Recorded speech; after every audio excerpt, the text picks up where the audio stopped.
ठीक हो गया।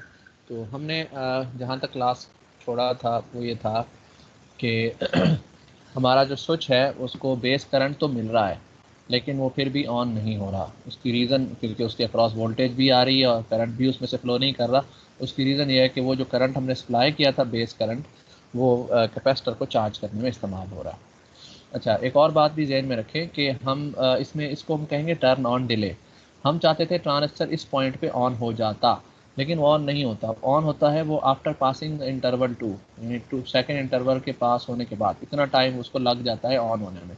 हम यहाँ ऑन करना चाहते हैं, रेड जहाँ पर मैंने रेड एरो लगाया है, ब्लू एरो लगाया, वहाँ पर ऑन करना चाहते थे, लेकिन होता वो इस जगह पर है कहीं।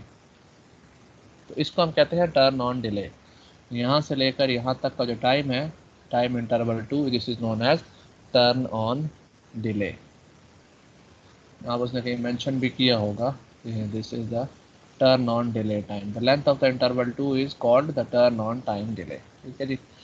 अब सेकंड जो आपका सेकंड रीजन ख़त्म हो गया। अब आ गया थर्ड रीजन की बारी। जब थर्ड रीजन की बारी आती है तो उस वक्त आपका डायोड जो है ना वो फॉरवर्ड बायास हो चुका होता है। Now it has achieved 0.7 volts, और जब 0.7 वोल्ट अचीव कर चुका होता है तो उस वक्त उसका बेस करंट भी स्टेबल हो चुका होता है। Now that base current is basically supplying the supplying the carriers to the base region, जिसको मैंने कहा था कलेक्टर सक कर लेता है और कलेक्ट कर लेता है। तो ये वो बेस करंट अब प्रॉपरली ट्रांजिस्टर को कंडक्शन मोड में लेके आने के लिए सपोर्टिव करंट है ये बेसिकली। और यहाँ से इसके बाद जो है ना ट्रांजिस्टर ऑन होने का सफ़र शुरू कर लेता है। अभी ऑन हुआ नहीं पूरा, लेकिन ऑन होने की तरफ गामजन हो जाता है। और उसकी जो वोल्टेज है, जैसे ही ट्रांजिस्टर ऑन होता है तो उसकी वोल्टेज गिरना शुरू हो जाती है। इसकी अलामत है उसकी VCE गिरना शुरू हो जाती है। और दूसरी अलामत के कलेक्टर में से करंट फ्लो होना शुरू हो जाता है। तो ये वो स्टेट है जिसमें ट्रांजिस्टर ऑन होने की तरफ जा रहा है, टर्न ऑन ट्रांजिशन हो रही है। और ये वो टाइम है जिसमें एनर्जी लॉस बहुत ज़्यादा होता है, जिसको हम स्विचिंग लॉस कहते हैं। क्योंकि इस पॉइंट पे देखें तो वोल्टेज की भी कुछ सिग्निफिकेंट वैल्यू है डिवाइस के across. This is the voltage across the device, this is the current flowing through the device. तो दोनों का जब आप किसी भी टाइम पे प्रोडक्ट लेंगे, मैं अब ये ब्लू डॉट जैसे लगाया, अब ये रेड डॉट लगा रहा हूँ, इनका जब आपस में प्रोडक्ट लेंगे you will get a significant value power में। तो वो पावर बेसिकली पावर लॉस है।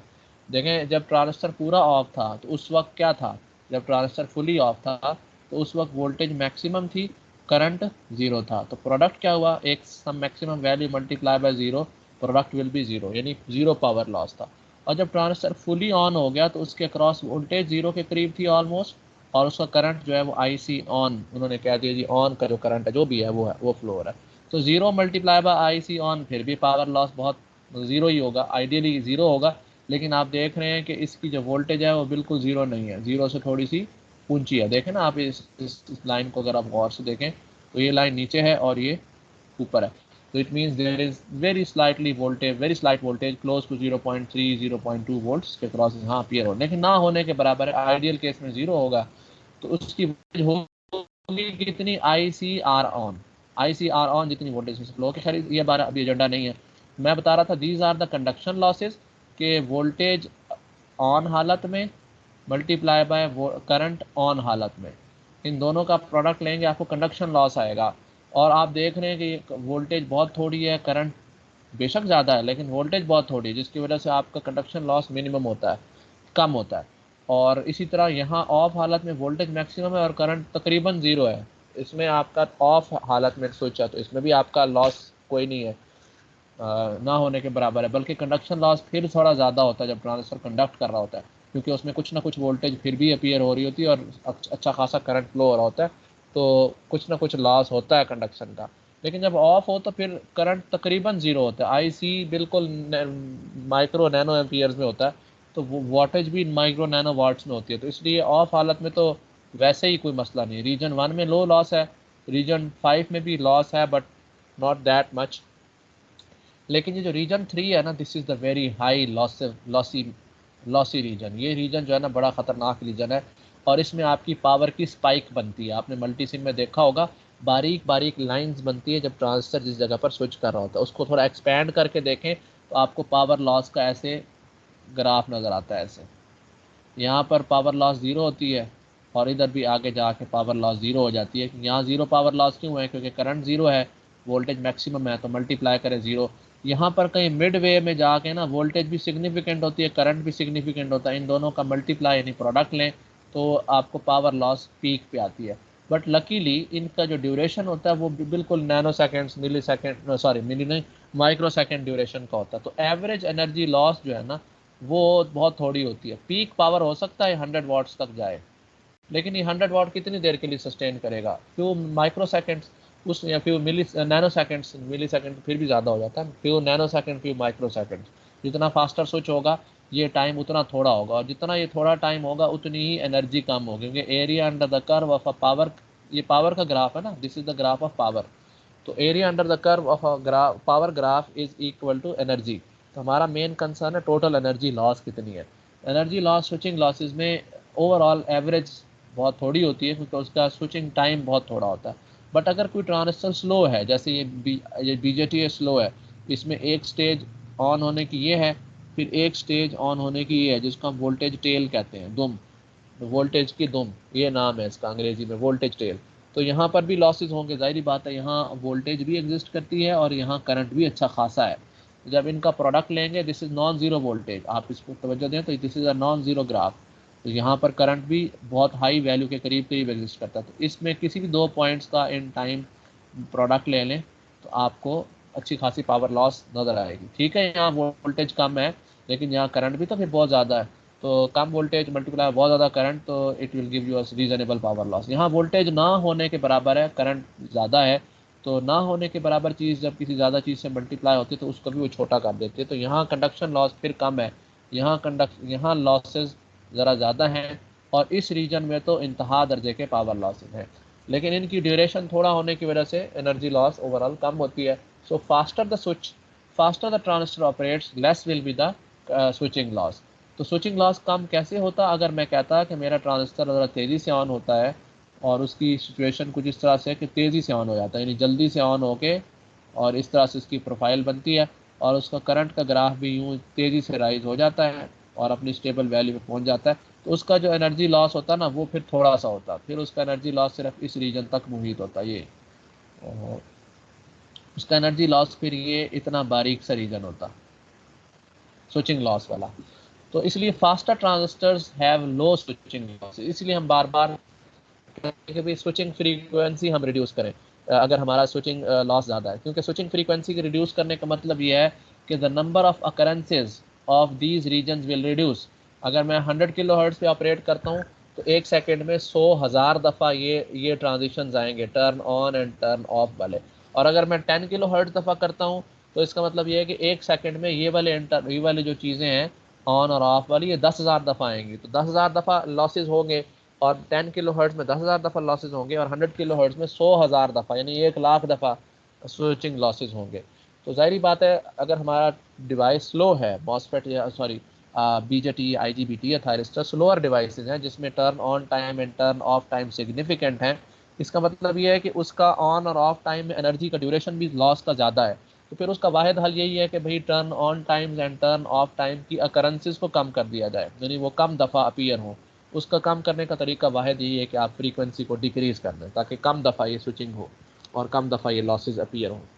तो उसका फिर अल्टीमेट नुकसान ये होता है कि आपका इंडक्टर और कैपेसिटर की जो साइजेस हैं ना, दे कीप ऑन इंक्रीजिंग, और उस तरह वेट भी इंक्रीज़ होता है, शिपिंग कॉस्ट भी इंक्रीज़ होती है, मटेरियल कॉस्ट भी इंक्रीज़ होती है, ट्रांसफार्मर भी बड़ा हो जाता है, इंडक्टर भी, और बहुत सारे मसाइल।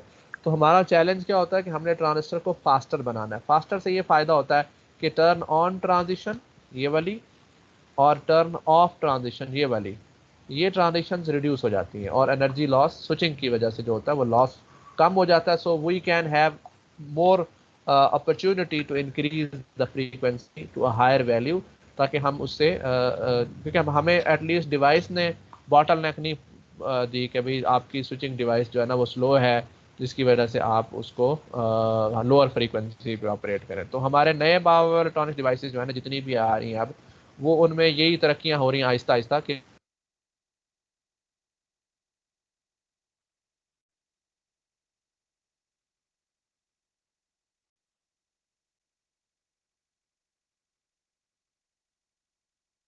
आपको बना के दिखाऊं तो उसकी वोल्टेज इतनी तेजी से यहाँ ऐसे गिर जाएगी। ये क्यों ऊपर आ गया, अनपिन।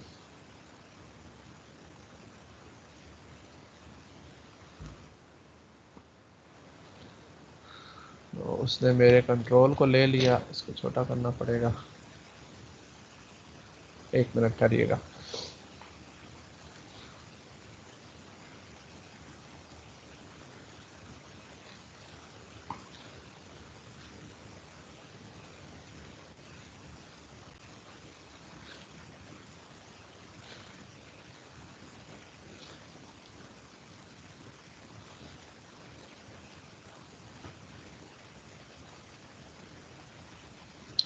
तो जितनी तेजी से ये नीचे गया है ना, इस तरह से उसकी जो है ना वो नीचे चला जाता, और ये इस तरफ। तो बहुत मतलब ये 50 गुना अभी भी, मतलब ये 50 गुना जितना नहीं है।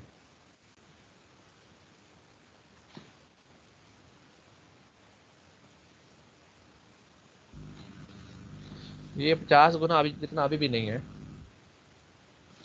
सिर्फ एक ऊपर पट्टी आ गई, जिस जगह पर मैं उसको सिलेक्ट करता हूँ ना, उस जगह पर वो बस टीम्स में एक पट्टी डाल दी है, स्टॉप प्रेजेंटिंग, और इसकी ना गिव कंट्रोल वाली। तो मैं उसमें से अपने मर्जी के टूल सेलेक्ट नहीं कर पा रहा। चलें, तो इसमें बेसिकली वो मॉसफेट होता ना, तो उसने इतनी तेज़ी से इस ट्रांजिस्टर को, ये इतनी तेज़ी से, बल्कि ये भी 50 गुना नहीं है, 10 गुना कम किया है। तो अगर इस स्केल में देखा जाए तकरीबन वर्टिकल होता उसमें, और उसमें स्विचिंग लॉस इससे 50 गुना कम होते, और 50 गुना ज़्यादा फ्रीक्वेंसी पे ऑपरेट हो सकता। यानी आप एक बीजेटी को 10 किलो हर्ट्ज पे चलाएं और एक मॉसफेट को 500 किलो हर्ट्ज पे चलाएं, तो स्विचिंग लॉसेस एक तरह के होंगे। एक अंदाज़न, मतलब एक रफ आपको समझाने के लिए एस्टिमेट बता रहा हूँ। ठीक हो गया जी। अब आपका ट्रांजिस्टर ऑन हो गया और उसकी वोल्टेज गिर गई। अच्छा, ये यहाँ पर वोल्टेज टेल का क्या कॉन्सेप्ट है? यहाँ तक तो बात समझ आ जाती है कि भाई यहाँ पर ट्रांजिस्टर की वोल्टेज जो है ना वो गिर रही है और करंट बढ़ रहा है। अच्छा, ये स्टेट होती है एक्टिव स्टेट, इसको हम कहते हैं एक्टिव रीजन में ट्रांजिस्टर ऑपरेट कर रहा है। यहाँ पर था कट ऑफ रीजन में, ठीक है, this was the cut off region. और यहाँ पर ये वाला जो रीजन है इसको एक्टिव रीजन कह सकते हैं, और this is also cut off region, ठीक है। और ये जो रीजन्स हैं ये वाले, इन दोनों को एक ही जैसा है, इसको हम कहेंगे दिस इज सैचुरेशन रीजन। यानी ट्रांजिस्टर पूरी तरह से सैचुरेशन रीजन में ऑपरेट कर रहा है। कट ऑफ भी आ रहा है, एक्टिव रीजन जो हम नहीं चाहते वो बीच में आ रहा है, लेकिन वो हमारा मकसद नहीं था उसको लेके आना। तो जितनी देर में ट्रांजिस्टर के क्रॉस कुछ वोल्टेज है, कुछ करंट है, तो उस वक्त जब कुछ को वोल्टेज है, कोई वोल्टेज नहीं है, ज़्यादा करंट है तो ऑन हो गया, जब ज़्यादा वोल्टेज है और कुछ करंट नहीं है तो वो कट ऑफ मोड में हो गया। तो हम एक्टिव रीजन से सैचुरेशन रीजन में जाते हैं। तो मैंने आपको बताया था कि कंडक्टिविटी मॉड्यूलेशन कब होती है, जब कलेक्टर की वोल्टेज गिर के एक सिग्निफिकेंट लोअर वैल्यू पे आ जाती है। सपोज यूँ समझिएगा कि यहाँ पर कलेक्टर की वोल्टेज फॉर एग्जांपल वी सी जो है वो हो जाती है 0.5 वोल्ट सपोज। तो बेस की वोल्टेज कितनी थी? बेस की वोल्टेज है 0.7 वोल्ट, और कलेक्टर की वोल्टेज गिर के अब कितनी हो चुकी है मैंने बताया, फॉर एग्जांपल 0.5 वोल्ट।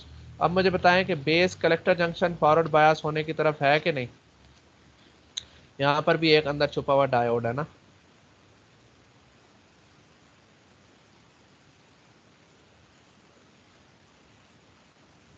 जी बताएं, सुन रहे हैं आप लोग? आवाज आ रही है मेरी? Yes sir. ठीक।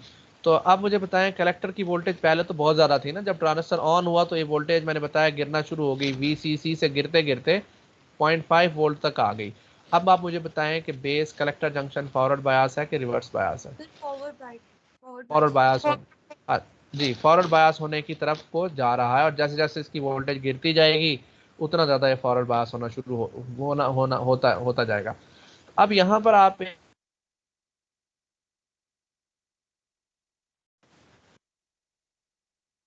कंडक्टिविटी मॉड्यूलेशन कब होती है?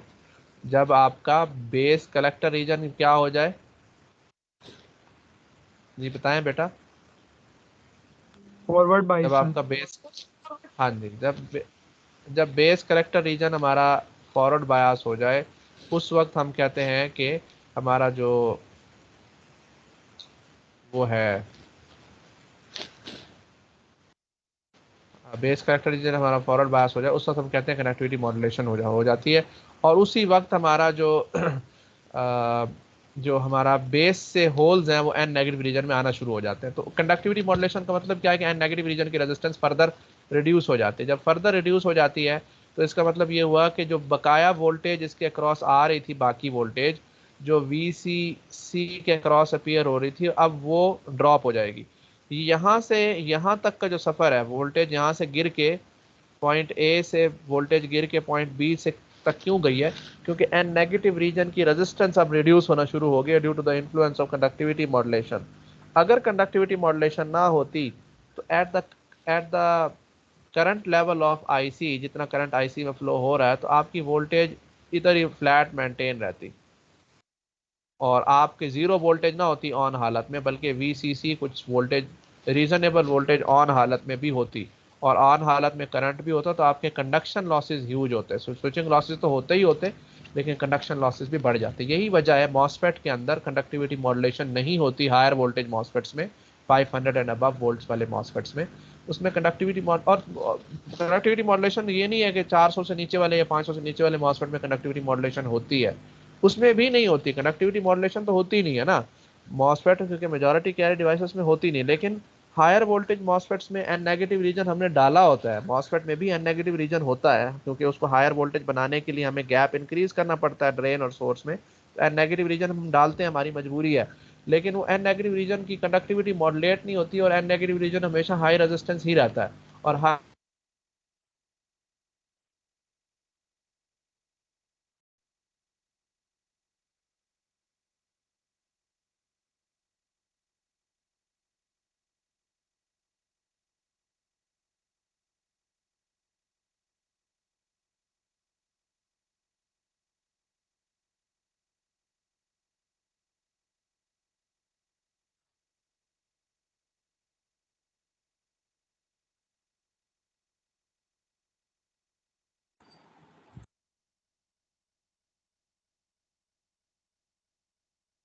सर आपकी आवाज नहीं आ रही। सर आपकी आवाज नहीं आ रही।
हेलो।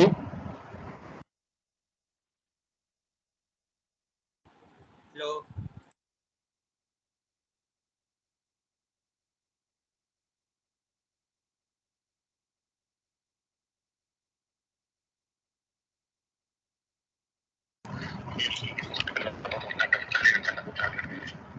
हेलो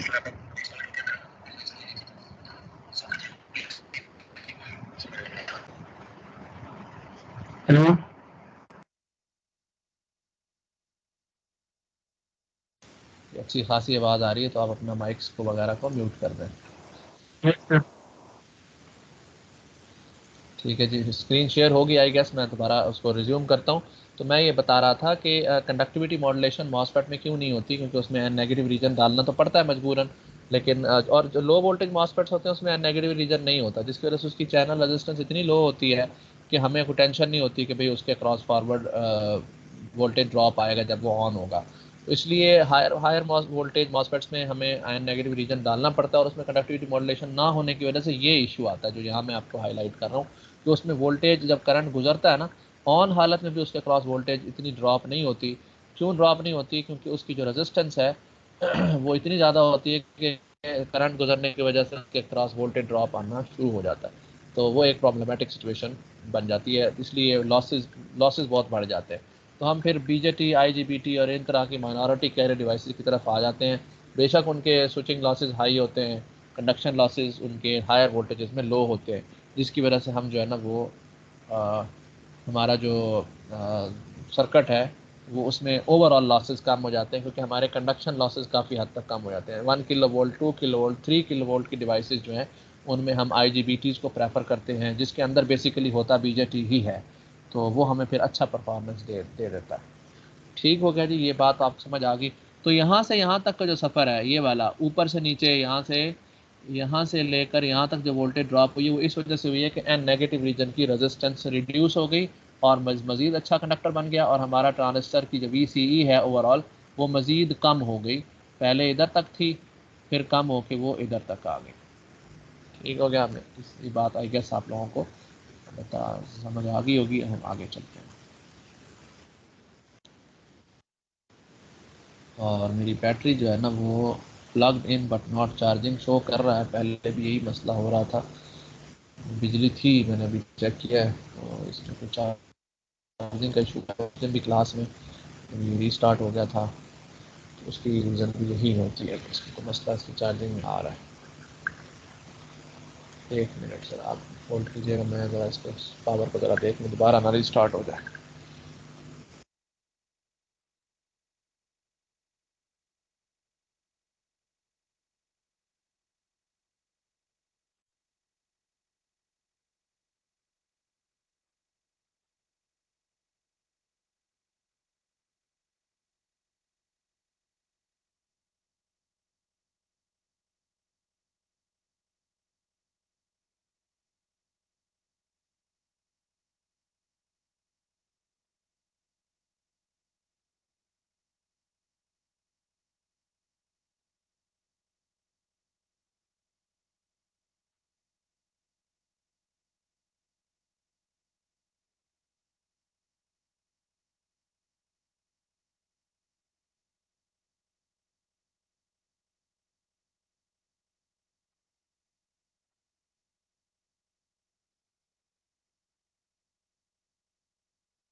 अरे जब तक काम चलता है चलाते हैं इंशाल्लाह। तो ये आपको बात क्लियर हो गई कि इसकी वोल्टेज ड्रॉप क्यों आती है, और आगे हम चलते हैं। रीजन 3 हमने पढ़ लिया, रीजन 4 भी हमने पढ़ लिया। इसमें वोल्टेज टेल आती है और उसकी रीज़न मैंने बता दी, कंडक्टिविटी मॉड्यूलेशन है। रीजन 5 जो है इसमें ट्रांजिस्टर पूरा तरीके से अच्छे तरीके से ऑन हो चुका होता है और वो कंडक्ट कर रहा होता है, इक्विलिब्रियम अचीव हो चुका, बेस करंट आपका कांस्टेंट है क्योंकि लूप के अंदर रेजिस्टेंस कांस्टेंट है and everything else is constant. तो इसलिए हमारा वो सारा मामला इसमें चल रहा है। अब ये इसका मतलब यह काफ़ी सारा टाइम गुजर गया, अब हमें ख्याल आया कि भी हमें ट्रांजिस्टर दोबारा से ऑफ़ करना है। तो अब हमने दोबारा से ऑफ़ किया और उसमें हमने वोल्टेज को नेगेटिव में नहीं, ज़ीरो पे नहीं रखा, बल्कि नेगेटिव में लेके गए, ताकि ट्रांजिस्टर को हम क्विकली ऑफ़ कर सकें, बीजेटी को क्विकली ऑफ़ कर सकें। बीजेटी को क्विकली ऑफ़ करने के लिए हमने जैसे ही इनपुट सिग्नल को रिवर्स किया, यानी कि अब दोबारा ऊपर माइनस नीचे प्लस आ गया, and we are flowing the current in this way. आपको पता है कि बेस एमिटर जंक्शन का जो डायोड है वो फ़ौरन से ऑफ नहीं होगा। मैंने आपको पहले भी बताया था कि डायोड जब एक दफ़ा ऑन हो जाता है, जब उसमें से रिवर्स करंट फ्लो करवाते हैं तो वो रिवर्स करंट अपने अंदर से फ्लो करवाने देता है, जब तक कि उसके अंदर से जो स्टोर्ड चार्ज आपने डाला था वो आप दोबारा उसमें से रिकवर ना कर लें, उस वक्त तक डायोड फौरन ऑफ नहीं होता। तो इस केस में भी बेस एमिटर जंक्शन का जो डायोड है इसके साथ भी यही होगा कि ऑफ नहीं होगा। कहने को तो हमने वोल्टेज रिवर्स कर दी, नेगेटिव में दे दी, इधर देखें हम नेगेटिव हम दे रहे हैं, लेकिन उसके बावजूद आपका डायोड जो है रिवर्स बायस नहीं होगा और वो करंट फ्लो करवाता रहेगा, नेगेटिव में करंट फ्लो करवाएगा।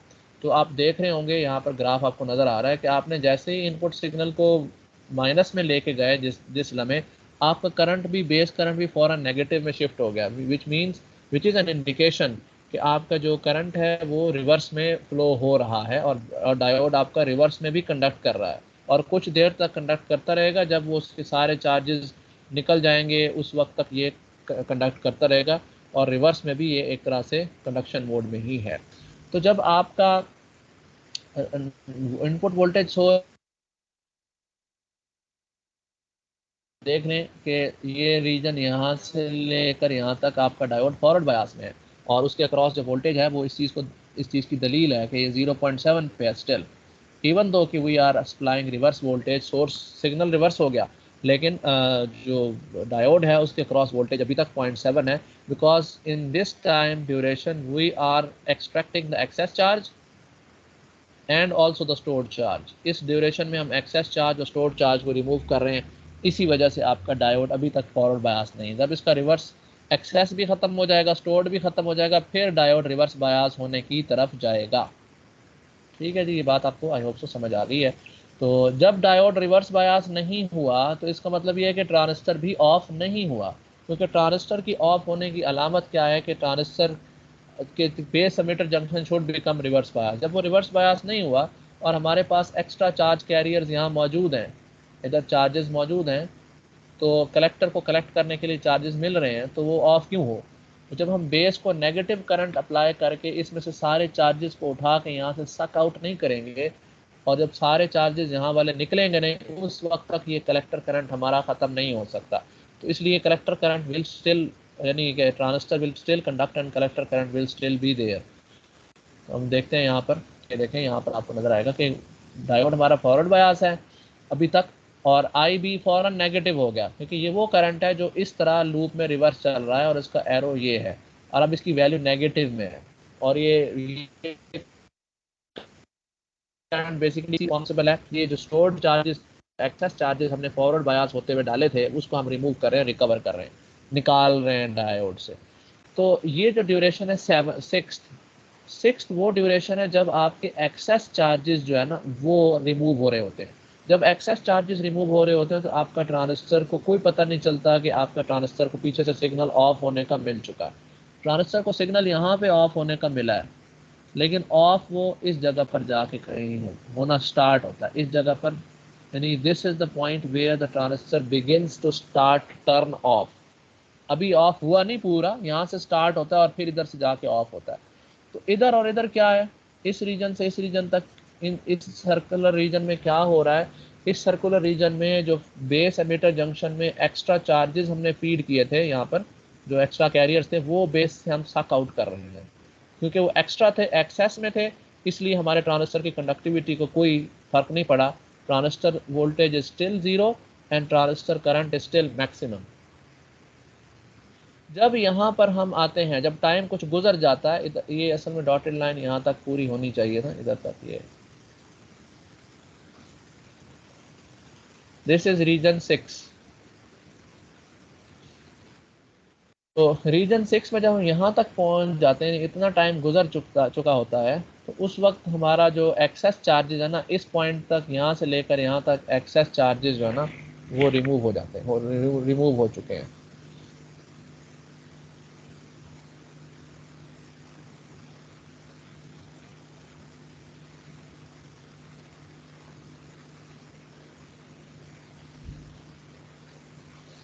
और एक्सेस चार्जेस जब रिमूव हो चुके होते हैं तो हमारा जो ट्रांजिस्टर है वो क्या हो जाता है, फिर उसमें कोई कैरियर नहीं रहता जो उसको कंडक्शन, मतलब कैरियर तो होते हैं लेकिन वो रिमोट एरियाज में होते हैं, near the vicinity of the junction वो नहीं होते। आपको पता है कि जब एक्सेस चार्ज रिमूव तो क्रॉस जंक्शन के रिमूव होता है, ना कि वो एंटायर पी एन जंक्शन में से नहीं निकलता।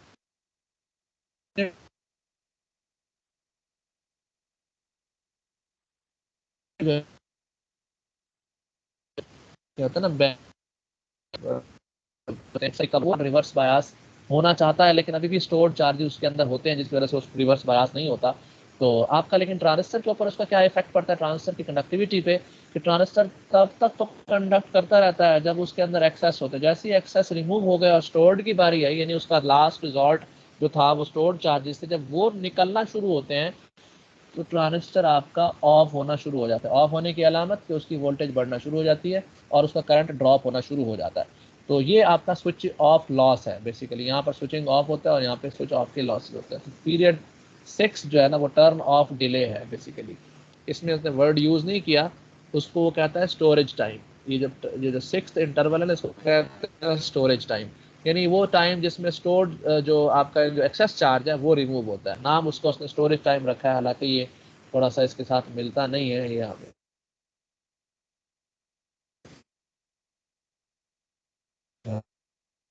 Negative base current flows equal to, वही जो हमने फार्मूला लगाया था उसमें नेगेटिव वैल्यू अब आ जाएगी। नेगेटिव करंट फ्लो कर ई ओवर आर बी। आपने शुरू में जब मैंने आपसे पूछा था, आप लोगों ने बताया था उसमें यहाँ नेगेटिव नहीं था, प्लस का साइन था, और यहाँ VS2 था उस वक्त, VS2। तो ये करंट फ्लो करेगा नेगेटिव करंट, और ये नेगेटिव करंट क्या करेगा, this negative base current actively removes the total stored minority charge. ठीक है, stored minority charge recombination further reduces the minority charge। ठीक है, interval 6 ends with all the excess minority charge has been removed। जब आपका interval 6 and होता है तो access minority charge जो है, जो नेगेटिव रीजन में आए हुए होते हैं, वो रिमूव हो चुके होते हैं। उसके बाद जो है स्टोर्ड चार्जेस की बारी आती है। जब स्टोर्ड की बारी आती है तो करंट ड्रॉप होना शुरू हो जाता है और ट्रांसफर ऑफ होने की तरफ गामजन हो जाता है। तो इसको वो कहता है, इस टाइम को वो कहता है, इसको कहता है स्टोरेज टाइम। ठीक है जी, स्टोरेज टाइम हो गया, यहाँ तक भी बात हो गई। अब उसके बाद आपको अगली बात भी मैंने समझा दी थी कि डायोड अभी भी, ये कौन सा डायोड है, बेस एमिटर जंक्शन वाला डायोड है। ये अभी भी रिवर्स बायस नहीं हुआ क्योंकि इसके अंदर अभी भी स्टोर्ड चार्जेस मौजूद हैं और ट्रांसफर अभी ऑफ हो रहा है और still base current is there. जब इस स्टेट तक हम पहुंच जाते हैं और डायोड हमारा पूरा रिवर्स बायस हो चुका होता है, यानी उसकी पोटेंशियल 0 तक आ चुका होता है, यानी यहाँ से यहाँ तक रिवर्स बायास, ये इधर इस पॉइंट पे आके ना आपका डायोड पूरा रिवर्स फॉरवर्ड बायास से ख़त्म हो चुका होता है, लेकिन अभी प्रॉपरली रिवर्स बायास भी नहीं हुआ because we are at 0 volts across the P N and junction. तो जब आप फर्दर नेगेटिव वोल्टेज, क्योंकि सोर्स तो नेगेटिव है ना, सिग्नल सोर्स तो नेगेटिव है, तो वो क्या करती है, डायोड को रिवर्स वोल्टेज में चार्ज करना शुरू कर देती है। और ये वो कैपेसिटर है जो डायोड, क्योंकि अब ओपन सर्किट हो गया, अगेन यहाँ पर वो कैपेसिटर बन जाएगा यहाँ पर, और यहाँ पर नेगेटिव चार्ज आ जाएगा, यहाँ पॉजिटिव चार्ज आ जाएगा, और बेस करंट जो है वो अभी भी 0 नहीं हुआ। यहाँ पर बेस करंट उसूलन 0 हो जाना चाहिए क्योंकि डायोड रिवर्स बायस यहाँ पर हो चुका है। लेकिन बेस करंट अभी भी 0 इसलिए नहीं हुआ क्योंकि आपका ये जो करंट है, ये कौन सा करंट है, ये वो करंट है जो कैपेसिटर को, डायोड जो रिवर्स बायस हो चुका उसके कैपेसिटर को चार्ज करने के लिए ये करंट इस्तेमाल हो रहा है।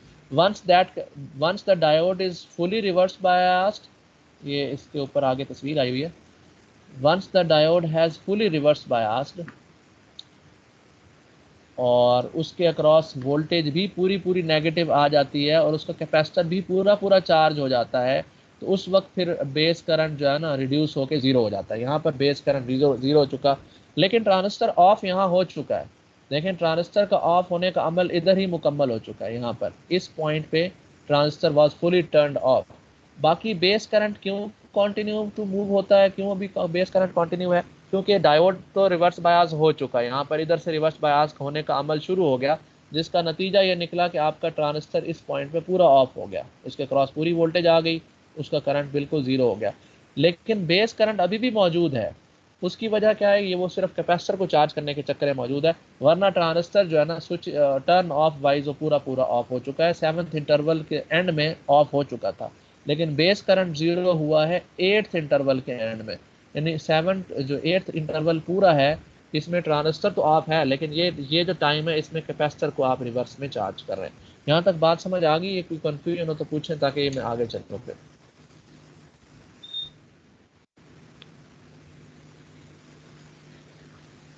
जी बेटा, ठीक है। अच्छा, अब इन शॉर्ट एक ओवरऑल बिग पिक्चर इसकी देख लेते हैं कि इस सारे डिस्कशन के बाद हमने हासिल क्या लिया इस पूरी डिस्कशन से। हासिल ये किया हमने, मैं ज़रा माउस की स्पीड रिड्यूस कर दूँ क्योंकि उससे ज़रा फाइनल ड्राइंग हो जाती है। अच्छा, इसमें सारे में हासिल ये हुआ कि हमने पहले सिग्नल दिया ये, और इस पॉइंट पे हम चाहते थे कि ट्रांजिस्टर ऑन हो जाए, लेकिन ट्रांजिस्टर ऑन कब हुआ जाके? ट्रांजिस्टर ऑन हुआ इस पॉइंट पे जाके, ये यहाँ पर, बल्कि इस पॉइंट पे भी नहीं, पूरा अगर ऑन होता देखें तो इस जगह पर जाके ऑन हुआ, यहाँ पर, ये इस जगह पर ऑन हुआ।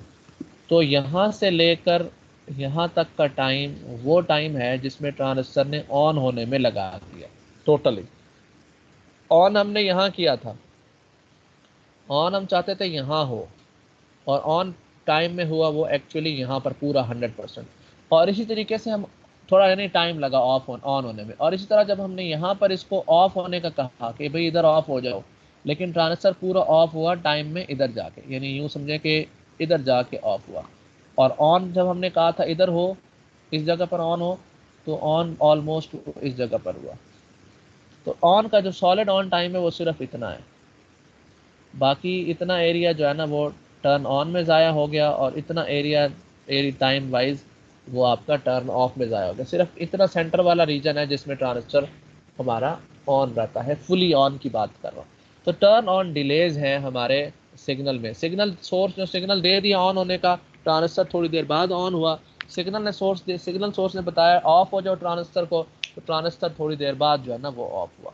तो ये बात हमने समझी।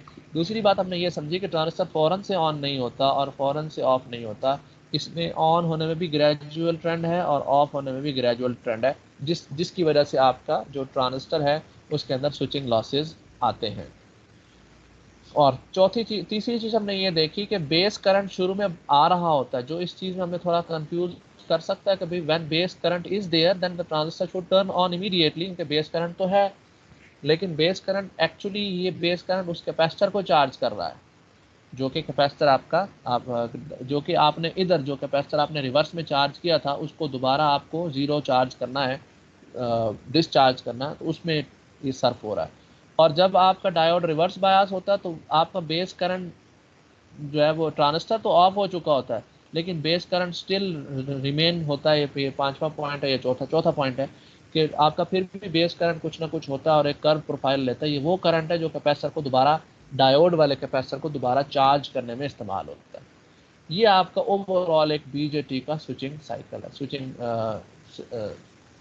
क्या लेंगे ग्राफ है, वेव फॉर्म है, कुछ कुछ इस तरह से किया जाए। अब बात आती है कि ट्रांजिस्टर को हम फास्टली स्विच ऑन कर सकते हैं, तेजी से स्विच।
अस्सलाम वालेकुम जी, आवाज़ हो आ रही है? यस सर, आ रही है आवाज़। ठीक है। अच्छा, अब हमने एक और बात इसमें देखनी है कि बीजेटी को हमने कहा था कि हम टर्न ऑन कर सकते हैं तेजी से और टर्न ऑफ भी कर सकते हैं, प्रोवाइडेड कि हम अगर बेस करंट को ज़्यादा कर दें। फॉर एग्जांपल, नेगेटिव को तो मैं नहीं कहता कुछ, अगर हम पॉजिटिव सिग्नल सोर्स की वोल्टेज को बढ़ा दें, मैंने आपको याद होगा लेक्चर के स्टार्ट में शुरू में बात हुई थी कि अगर हम इसको फास्ट कर दें, सॉरी इसको इसकी वोल्टेज को बढ़ा दें, then we can increase the base current. वो हमने मैथमेटिकल रिलेशन भी देखी थी जिससे हमने निकाला था कि अगर VS2 को इंक्रीज कर दिया जाए तो basically base current will increase. तो बेस करंट इंक्रीज करने का हमें फ़ायदा क्या मिलता है? बेस करंट इंक्रीज करने का हमें फ़ायदा ये मिलता है कि we can quickly charge this capacitor. ये जो कैपेसिटर है ना, जिसने जिसने टाइम लिया है इतना, मतलब इस टाइम में कैपेसिटर पूरा चार्ज हुआ है ना, तो बजाय इसके कि हम इसको इस टाइम में चार्ज करें, हम जल्दी चार्ज कर सकते हैं। वो ज़रा करंट भी, बेस करंट डेफिनेटली ज़्यादा होगा क्योंकि हम उसको तेज़ी से चार्ज कर रहे हैं, and it will charge in a very small time, यानी कितने टाइम में वो चार्ज हो जाएगा। और ट्रांजिस्टर फिर क्या होगा, उसकी वोल्टेज जल्दी से गिरना शुरू हो जाएगी, पहले ऑन हो जाएगा ना फिर ट्रांजिस्टर, और उसका करंट भी यहाँ से राइज होना शुरू हो जाएगा। So we have decrease the turn on delay by increasing the transistor current. ठीक है। तो ये सारा काम हमने क्यों किया कि जो जो नेगेटिवली चार्ज रिवर्स पोलैरिटी के साथ जो कैपेसिटर था उसको हम तेज़ी से चार्ज करना चाहते थे, और उसको तेज़ी से चार्ज करने का एक तरीका ये कि we should increase the base current. अच्छा, जब बेस करंट इंक्रीज हो गया तो एक नुकसान उसका ये है कि ठीक है ऑन तो जल्दी हो गया, but we have overall increase the base current. जो IB1 है वो उसका वैल्यू हायर लेवल पे शिफ्ट हो जाएगी। जब ऐसा हुआ तो उसका एक नुकसान तो ये है कि आपका जो गेट ड्राइवर सर्किट है वो ज़्यादा करंट खा रहा है, ट्रांजिस्टर को ऑन करने के लिए हमें ज़्यादा एनर्जी लगानी पड़ रही है। एक नुकसान तो ये है, ये खैर ऑथर ने इसको डिस्कस नहीं किया इतना। असल मसला ये है कि हमने एक्सेस का कैरियर ज़्यादा मिकदार में भेज दिया, बिकॉज बेस जो आपका डायोड होता है ना, आप जितना उसको फॉरवर्ड बायस करंट सप्लाई करते हैं उतने ही उसके अंदर एक्सेस चार्जेस एन जो एन आपका एन टाइप से पी टाइप से एन टाइप में आते हैं, उतने ही ज़्यादा चार्जेस उसमें आते हैं। और जब उसको हमने डायोड को रिवर्स बायस करके ऑफ करना होता है तो हमें उतना ही फिर मेहनत करनी पड़ती है कि उन उन चार्जेस को हम रिकवर करें। तो खाम खा का हम एक्स्ट्रा चार्ज डायोड के अंदर फीड कर रहे हैं, जो कि अभी तो नुकसान नहीं दे रहा हमें, हम तो समझ रहे हैं ठीक है हमने डायोड को जल्दी ऑन कर दिया, जो काम इधर होता था हमने वो इधर कर लिया, जल्दी कर लिया, लेकिन उसका बाद में नुकसान खमियाजा हमें भुगतना पड़ेगा जब हम डायोड को ऑफ करने लगेंगे। तो ऑथर ने एक इंटेलिजेंट टेक्निक बताई है, वो कहता है कि हम शुरू में बेस करंट शुरू में यकदम ज़्यादा दे दे, और यकदम ज़्यादा देने से ये होगा कि जो कैपेसिटर है हम यकदम से चार्ज कर लेंगे और ट्रांजिस्टर को फुली ऑन कर लेंगे। और फिर क्या करें कि हम बेस करंट को रिड्यूस कर दें, इतना बेस करंट रखें कि बस हमारे पास ज़रूरत के मुताबिक चार्जेस हों जो ट्रांजिस्टर की कंडक्टिविटी के लिए ज़रूरी हों। बाकी जो एक्सेस चार्जेस हैं जिससे कंडक्टिविटी इंप्रूव नहीं होती, सिर्फ टर्न ऑफ टाइम स्लो होता है, उनको अवॉइड करने के लिए हम बेस करंट को रिड्यूस कर दें।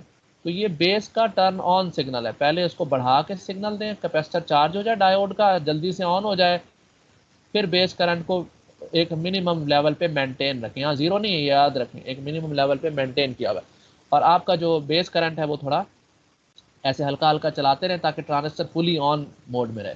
और जब ऑफ करना हो तो यकदम एक नेगेटिव हाई वोल्टेज की पल्स मारें जिससे नेगेटिव हाई करंट फ्लो हो, और हम तेज़ी से ट्रांजिस्टर में से जो स्टोर्ड चार्ज था उसको निकाल लें। तो हमने दोनों चीज़ों का फ़ायदा हासिल कर लिया कि एक तो हमने करंट शुरू में ज़्यादा दे के कैपेसिटर जल्दी चार्ज करा लिया, और बाद में हमने करंट को एक रीज़नेबल लो वैल्यू पे मेंटेन रखा ताकि एक्सेस चार्जेस ना आए, और जब ऑफ होने की बारी आई तो हमने ज़ोर से एक नेगेटिव वोल्टेज की पल्स मार के जो थोड़ा बहुत एक्सेस चार्ज था, थोड़ा सा हम एक्सेस में ज़रूर रखते हैं, स्टोर तो होता ही है, तो ये जो IB ऑन करंट है ना, ये इस चीज़ को इंश्योर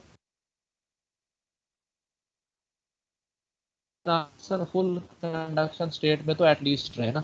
तो इसलिए जब ये जो थोड़ा सा एक्सेस चार्ज है इसको भी रिमूव कर लिया जाए और स्टोर्ड चार्ज को भी तेज़ी से रिमूव कर लिया जाए, उसके लिए हम नेगेटिव IB2 की पल्स मारते हैं। उससे यह है कि आपका ट्रांजिस्टर तेज़ी से ऑन होता है और तेज़ी से ऑफ हो सकता है। अगर मैं इसमें वो चीज़ करा के दिखाऊं तो उसमें हम यूँ करेंगे कि यहाँ से करंट ज़ीरो था, हमने हाई करंट की पल्स मारी जिससे ट्रांजिस्टर जल्दी से ऑन हो गया, और फिर हमने बेस करंट को रिड्यूस कर दिया और एक बेस करंट को रिड्यूस करके मेंटेन रखा उसकी वैल्यू को, और फिर हमने नेगेटिव करंट की हाई पल्स मारी, जिसकी वजह से ट्रांजिस्टर जल्दी से ऑफ हो गया।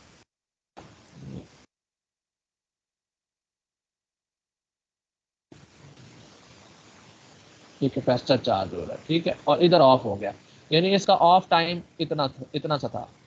ऑफ टाइम तो इधर इतना था ना, क्योंकि ऑफ तो इधर इसमें हो जाता है, बाकी तो वो कैपेसिटर को चार्ज करता है। ऑफ जो है वो आपका ट्रांजिस्टर इस रीजन में हो गया इतने टाइम में, जो कि पहले इतने टाइम में हो रहा था। अब हमने जल्दी कर लिया क्योंकि नेगेटिव करंट का एम्पलीट्यूड हमने बढ़ा दिया। IB2 जो है वो माइनस IB2 का अब एम्पलीट्यूड नेगेटिव में ज़्यादा है, तो हम ज़्यादा करंट पल्स मार के उसको जल्दी से चार्ज करें। तो ये this is the more advance method, a more complicated method for driving your power BJT, power transistor, so that we can supply a huge amount of current at the start to turn it on quickly, and then maintain a low value of current to just maintain it in conduction state, and then apply a very high pulse of negative current to quickly turn it off, and then the transistor remains off। तो switching losses जो है ना वो आपके इस तरह से बहुत हद तक कम हो सकते हैं, लेकिन इसका एक लिमिट है कि हम कितनी हाई पल्स करंट की पॉजिटिव में दे सकते हैं और कितना हाई पल्स नेगेटिव का करंट हम अप्लाई कर सकते हैं। उसकी लिमिट ऑथर ने यहाँ डिस्कस की है। ये तो गेटिंग सिग्नल हो गया ना, यहाँ पर ऑन हो गया ट्रांजिस्टर और इधर ऑफ हो गया, और यहाँ पर ऑन कॉन्टिन्यूड है, CONT continued.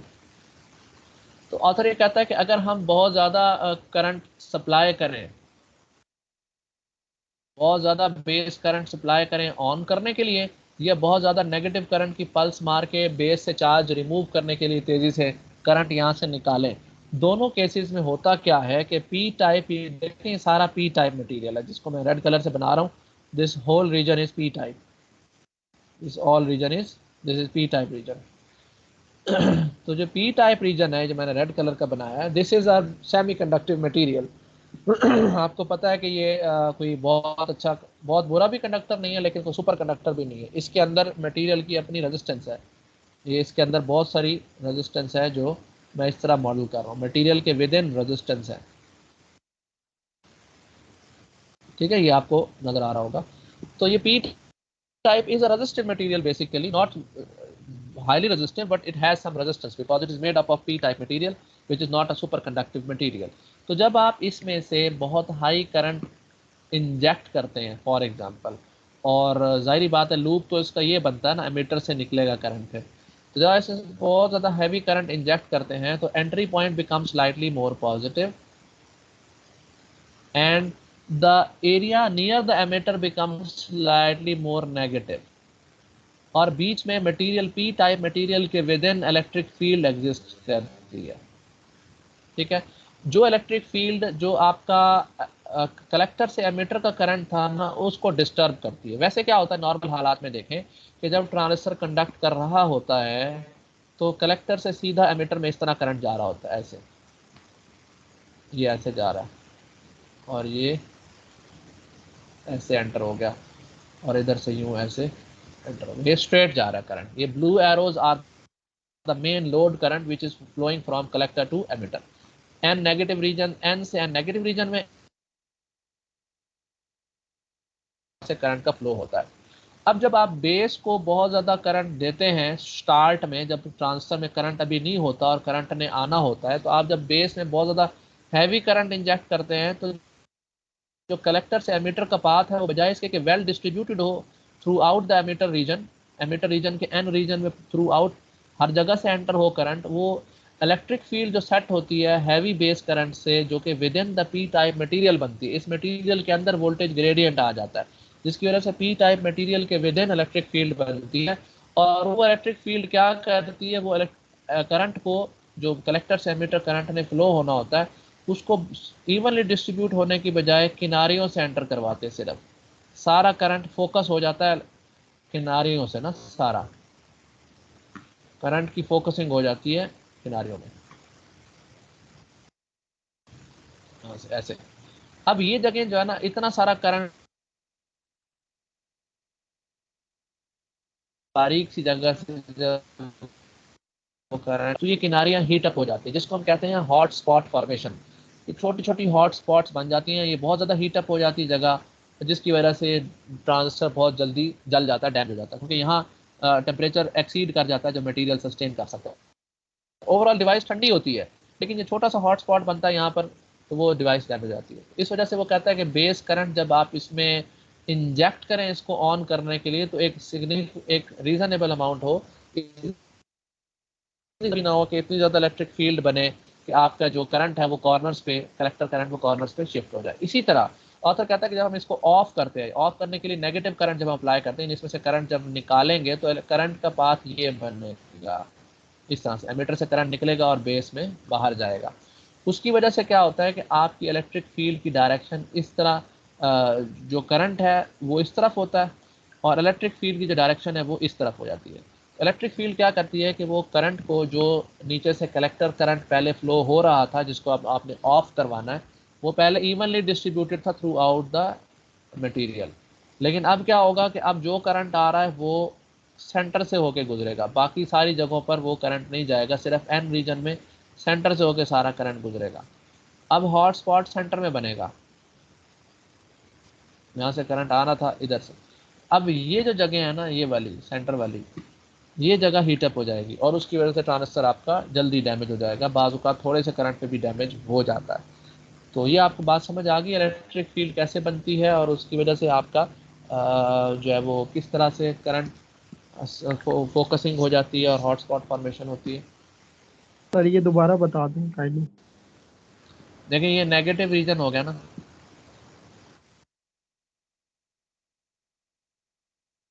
Heavy yes sir. Negative current, और ये चूंकि की जो पोलैरिटी होगी वो ज़रा स्लाइटली पॉजिटिव होगी, ठीक है। आहिस्ता आहिस्ता ये पॉजिटिव कम होता जाएगा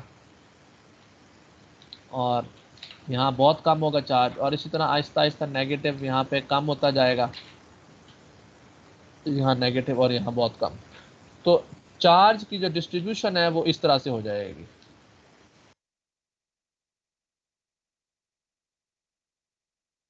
तो पॉइंट्स ये भी इतना अच्छा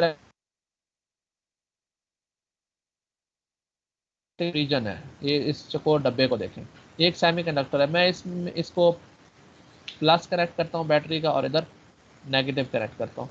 तो मैं अगर मटेरियल में कोई भी दो हाइपोथेटिकल पॉइंट्स ले लेता हूँ, ये और ये, तो ये वाला पॉइंट पॉजिटिव होगा, ये नेगेटिव होगा ना, ऐसा ही है ना। अगर मैं मल्टीमीटर की probes for example semi conducting material के ऊपर रख देता हूँ जिसके एक एंड पॉजिटिव है और दूसरा एंड नेगेटिव है, तो मैं अगर प्रोब इधर रखता हूँ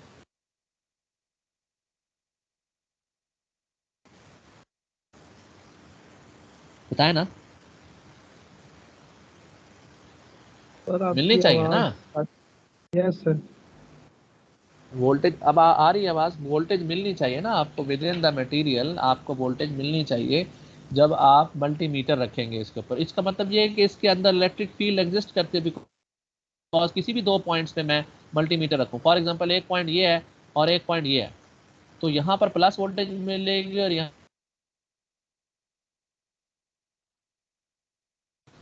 और अगर मैं बिल्कुल एंड टू एंड रखूँ, एक प्रोब मल्टीमीटर की यहाँ लगाऊँ, दूसरी प्रोब मल्टीमीटर की यहाँ लगाऊँ, तो अब गैप बहुत ज़्यादा है, तो अब आपको ज़्यादा वोल्टेज मिलेगी, ठीक है।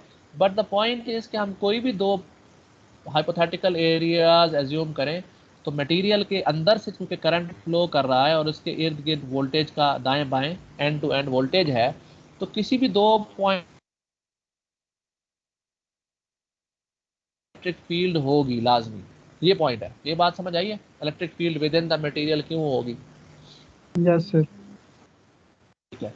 और जितना हैवी करंट मैं इसमें से फ्लो कराऊंगा ना, जितना ज़्यादा प्लस वोल्टेज मैं इसको अप्लाई करूंगा और ज़्यादा नेगेटिव वोल्टेज अप्लाई करूंगा, तो heavy current will flow and we will have more voltage appearing between the same two points.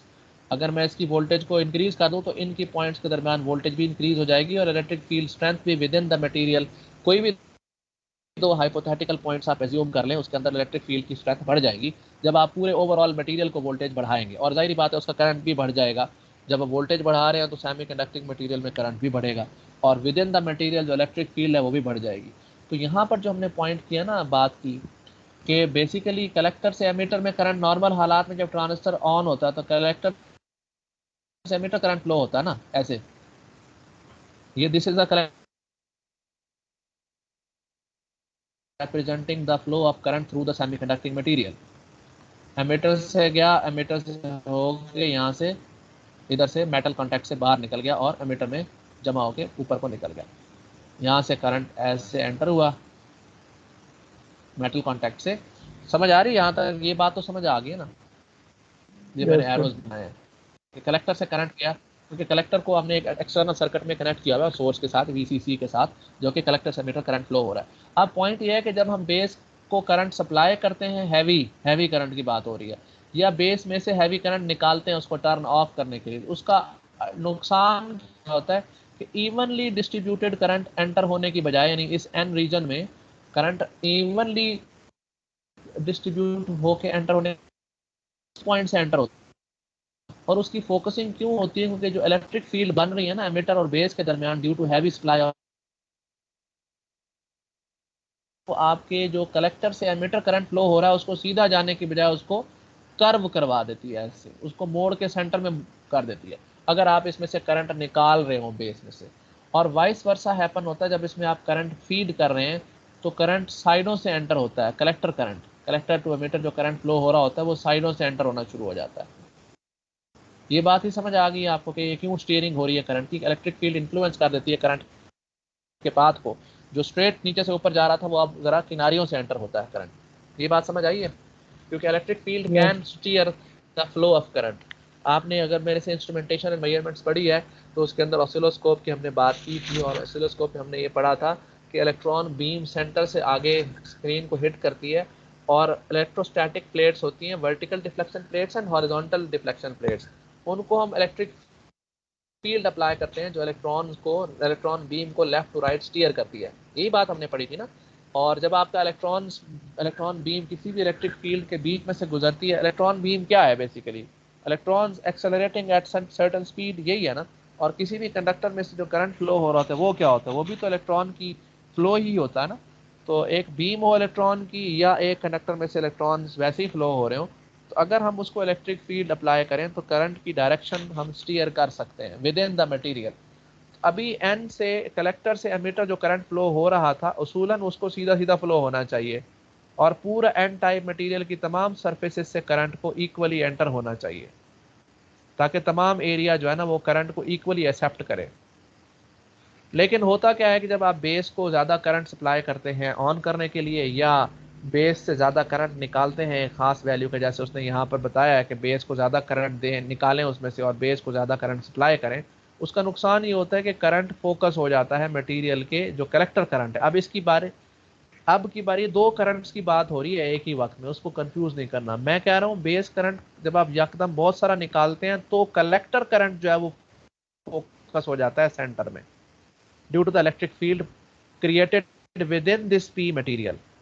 और वो इलेक्ट्रिक फील्ड क्यों बनती है? क्योंकि वो बेस और एमिटर के दरमियान जो करंट फ्लो कर रहा है, ये वही जो सेमीकंडक्टिंग मटेरियल मैंने आपको बना के दिखाया था नीचे चकोर डब्बा, वही वाला काम इसमें हो रहा है कि इसके किसी भी दो पॉइंट्स पे आप मल्टीमीटर रखेंगे, इधर रखें और इधर रखें, तो ये वाली साइड मोर पॉजिटिव होगी, ये वाली साइड मोर नेगेटिव होगी अगर आपने यहाँ पर करंट एंटर किया हुआ है तो, इंजेक्ट कर रहे हैं तो। और अगर आपका करंट यहाँ से लीव कर रहा है, जैसे डायग्राम की मिसाल आपको समझाइए, this region will become more negative and the region close to the emitter will become more positive. So there will be an electric field which will start from positive and will move towards the negative. और आपको पता है जिस direction में electric field होती है उसकी opposite direction में फोर्स अप्लाई होती है चार्ज के ऊपर, F is equal to minus q e. और अगर आप कन्वेंशनल करंट के हिसाब से इक्वेशन, अगर आप एक्चुअल करंट देखें तो इलेक्ट्रिक फील्ड जो है वो नेगेटिव से निकलती एक्चुअली जो होता है और पॉजिटिव की तरफ जाती है, और इलेक्ट्रॉन्स भी उसी तरफ फोर्स एक्सपीरियंस करते हैं जिस तरफ इलेक्ट्रिक फील्ड की डायरेक्शन होती है। तो red arrows are indicating the direction of electric field and blue arrows are the current flowing from collector to emitter, जो कि जो इलेक्ट्रॉन्स हैं, इलेक्ट्रॉन्स पुश हो जाते हैं इस तरफ और वो स्टीयर हो जाते हैं, सीधा जाने की बजाय उसको ये इलेक्ट्रिक फील्ड जो आ रही थी वो उसको घुमा के तो इधर मूव करा देती है, जिसकी वजह से करंट जो है ना बजाय इसके कि पूरे सरफेस से यूनिफॉर्मली एंटर होता कलेक्टर करंट, वो कहाँ से एंटर होता है? सिर्फ छोटे से रीजन से एंटर होता है, और वो छोटा सा रीजन इतना ज़्यादा करंट बर्दाश्त करने की वजह से वो जगह हीटअप हो जाती है और वो जगह जल जाती है, जिसकी वजह से हम हॉट स्पॉट कहते हैं और ट्रांजिस्टर आपका फेल हो जाता है। अब बताएं समझ आई है कि नहीं आई? सैयद इर्तजा यस हुसैन सर, को। अब आ गई है। Yes sir. ठीक। ठीक, अब ये ट्रांजिस्टर की कुछ बीजेटी की कुछ फालतू बातें बता रहा है, कुछ और बातें बता रहा है। कहता है कि अगर ये base current versus collector current का ग्राफ है, कहता है अगर हम बेस करंट जीरो रखें तो कलेक्टर करंट भी जीरो होगा, और वो होता है कट ऑफ रीजन। ठीक है, जब हमें पता है बेस करंट नहीं देंगे तो कलेक्टर करंट भी जीरो होगा, कट ऑफ रीजन हो गया। कहता है कि अगर हम बेस करंट को इंक्रीज करते जाएं तो आपका एक खास बेस करंट इंक्रीज के बाद एट सर्टेन कांस्टेंट वैल्यू। ठीक है जी, आपने वी सी फिक्स रखा है और आई बी चेंज कर रहे हैं और उसके हिसाब से आई सी को ऑब्जर्व कर रहे हैं। यानी यूं समझिए कि ये आपका ये सर्किट है जिसमें आपने इसको फिक्स किया हुआ है और वी बी को वेरी कर रहे हैं, जिसकी वजह से आई बी इंक्रीज हो रहा है। और आई बी इंक्रीज हो रहा वर्सेस आई सी का ग्राफ आप देख रहे हैं, कीपिंग दिस वैल्यू फिक्स। तो यहां पर वो ये बात कर रहा है। तो ये ग्राफ कैसे बनाया, आई बी को चेंज करते गए, बढ़ाते गए, बढ़ाते गए, और आपने देखा कि जब आपका आई बी बिल्कुल जीरो था तो कलेक्टर करंट भी कोई नहीं था। जैसे जैसे आई बी बढ़ता गया आपका कलेक्टर करंट बढ़, आपका कलेक्टर करंट में खास इंक्रीज नहीं हुआ। तो हम ये कहते हैं कि भाई हम बेस करंट को एक रीजनेबल वैल्यू तक रखते हैं, उससे आगे देने का फायदा नहीं, हमारा कलेक्टर करंट इंक्रीज ही नहीं हो रहा, तो why we should keep on increasing our base current. उसका नुकसान ये होगा कि बेस करंट इंक्रीज करने से हमने वो एक्स्ट्रा एक्सेस चार्जेस बहुत ज़्यादा फील कर दिए, जिसको बाद में ऑफ करते हुए हमें फिर उनको निकालना पड़ेगा। Again that will cause problem.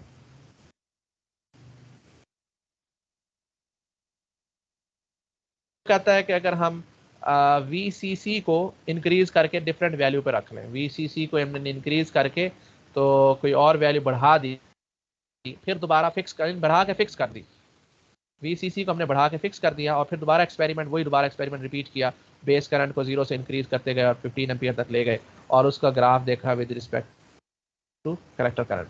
तो इसका ग्राफ जाहिर बात है इसकी एम्पलीट्यूड हाइट ज़्यादा होगा, क्योंकि आपका जो मेन कलेक्टर करंट है वो अब ज़्यादा होगा, क्योंकि आपने सोर्स वोल्टेज को बढ़ाया हुआ है। और इस तरह करते करते वो कहता है कि अगर आप बेस करंट को, ये है this is known as saturation region. जब ट्रांजिस्टर फुली ऑन होता है, आप देख रहे होंगे ट्रांजिस्टर फुली ऑन होता है तो उसकी वीसी बहुत थोड़ी होती है, और वो कहता है वीसी ऑलमोस्ट 5 वोल्ट से लेकर वीसी ऑलमोस्ट 20 वोल्ट तक, ये वो रीजन है जहां ट्रांजिस्टर ना एक्टिव रीजन में फुली है, ना सैचुरेशन, जिसको हम क्वाजी सैचुरेशन रीजन। ट्रांजिस्टर के अक्रॉस रीजनेबल वोल्टेज आ रही होती है एक्टिव रीजन, जो डार्क एरिया जो है ना वो एक्टिव रीजन। तो हम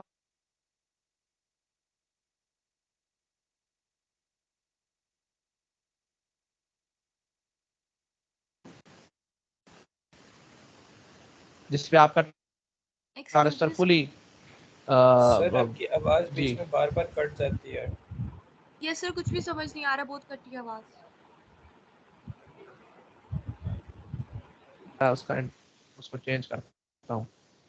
आप बताइएगा आप आवाज़ कैसी आ रही है, आप ठीक हुई सर है अभी कुछ? तो ठीक है, अभी तो ठीक है, लेकिन बीच बीच में जब आप एक्सप्लेन कर रहे होते हैं आवाज़ कट जाती है, फिर थोड़ी देर बाद आना शुरू होती है, तो वो फिर एक फ्लो सा टूट जाता है, मैंने समझ राउटर आना बंद चेंज हो कर जाता दिया है, मैंने राउटर डिफरेंट किया, अब शायद आपको मे बी कंटिन्यू आती है, नहीं आ रही तो फिर रिकॉर्डिंग में सारी बातें फिर सुननी पड़ेगी। रिकॉर्डिंग में तो सही आती है ना, उसमें तो कटती नहीं है ना, ऐसे ही रिकॉर्डिंग में तो ठीक हो जाती है, क्या ख्याल है? सर अगर इशू आपके एंड पे हो तो रिकॉर्डिंग में भी खराब होती है, अगर हमारे एंड पे इशू हो तो फिर रिकॉर्डिंग में सेट हो जाती है। अच्छा, यानी आप कह रहे हैं कि रिकॉर्डिंग में भी प्रॉब्लम आएगा? Yes sir. चलें, अभी फिलहाल आवाज़ तो सही है मेरा ख्याल है, आप लोगों की तो मुझे सही सुनाई दे रही है, तो यस सर, मेरी अभी आवाज़ जो है वो ठीक है।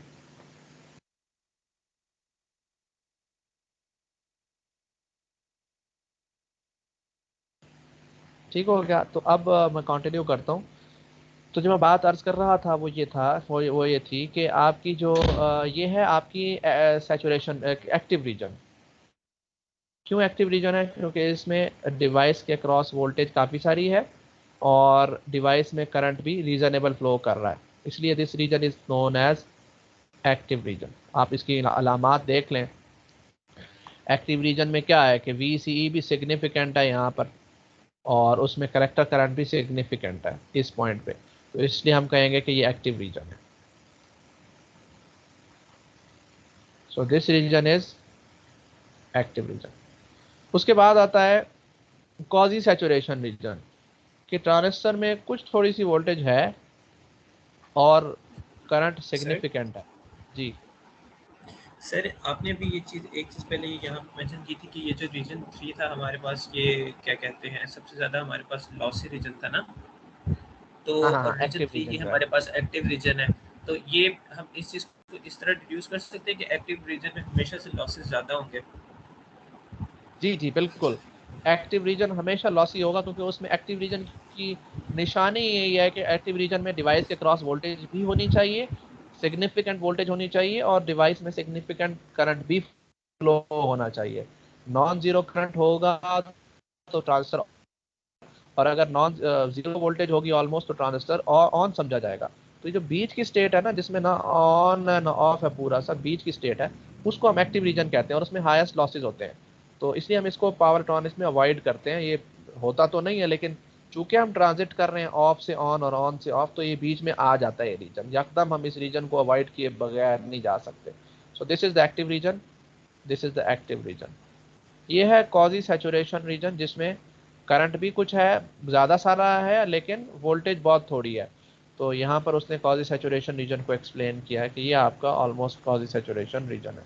जब आपकी वोल्टेज 5 से नीचे चली गई और करेक्टर रीजन फॉरवर्ड बायस होना शुरू हो गया, कनेक्टिविटी मॉड्यूलेशन हो गई और वोल्टेज फर्दर ड्रॉप होके और यहाँ तक कनेक्टिविटी मॉड्यूलेशन पूरी हो चुकी, तो ये आपका कौन सा रीजन है? अब आप लोग मुझे बताएं, ये कॉजी कॉजी सैचुरेशन ये कौन सा रीजन है जहाँ पर वोल्टेज बिल्कुल मिनिमम है और करंट मैक्सिमम है?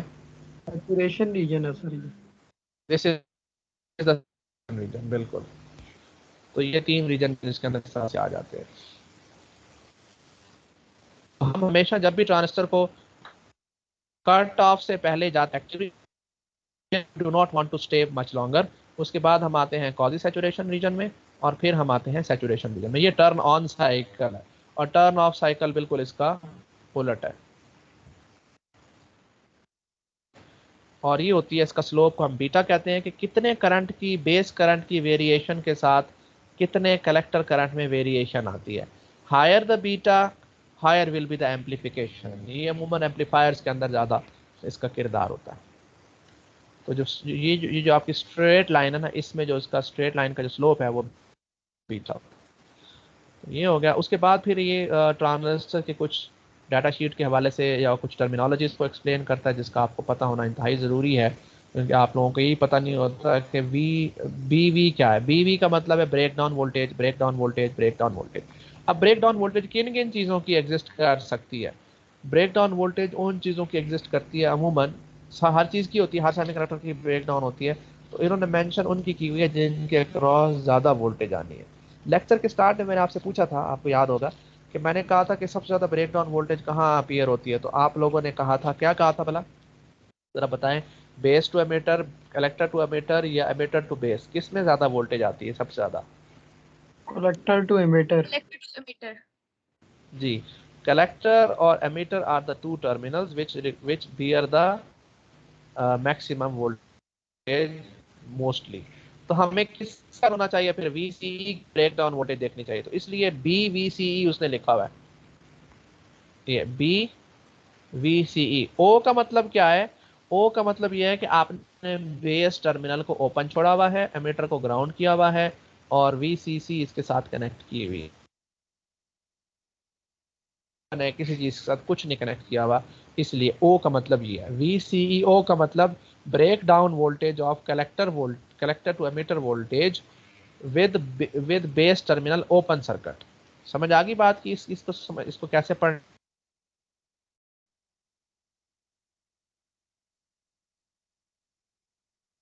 तो एक टाइम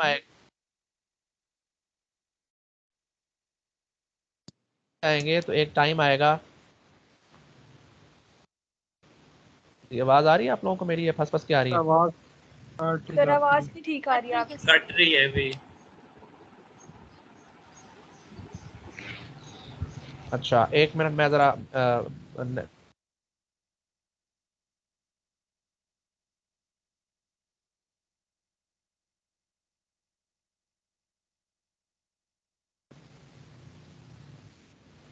जी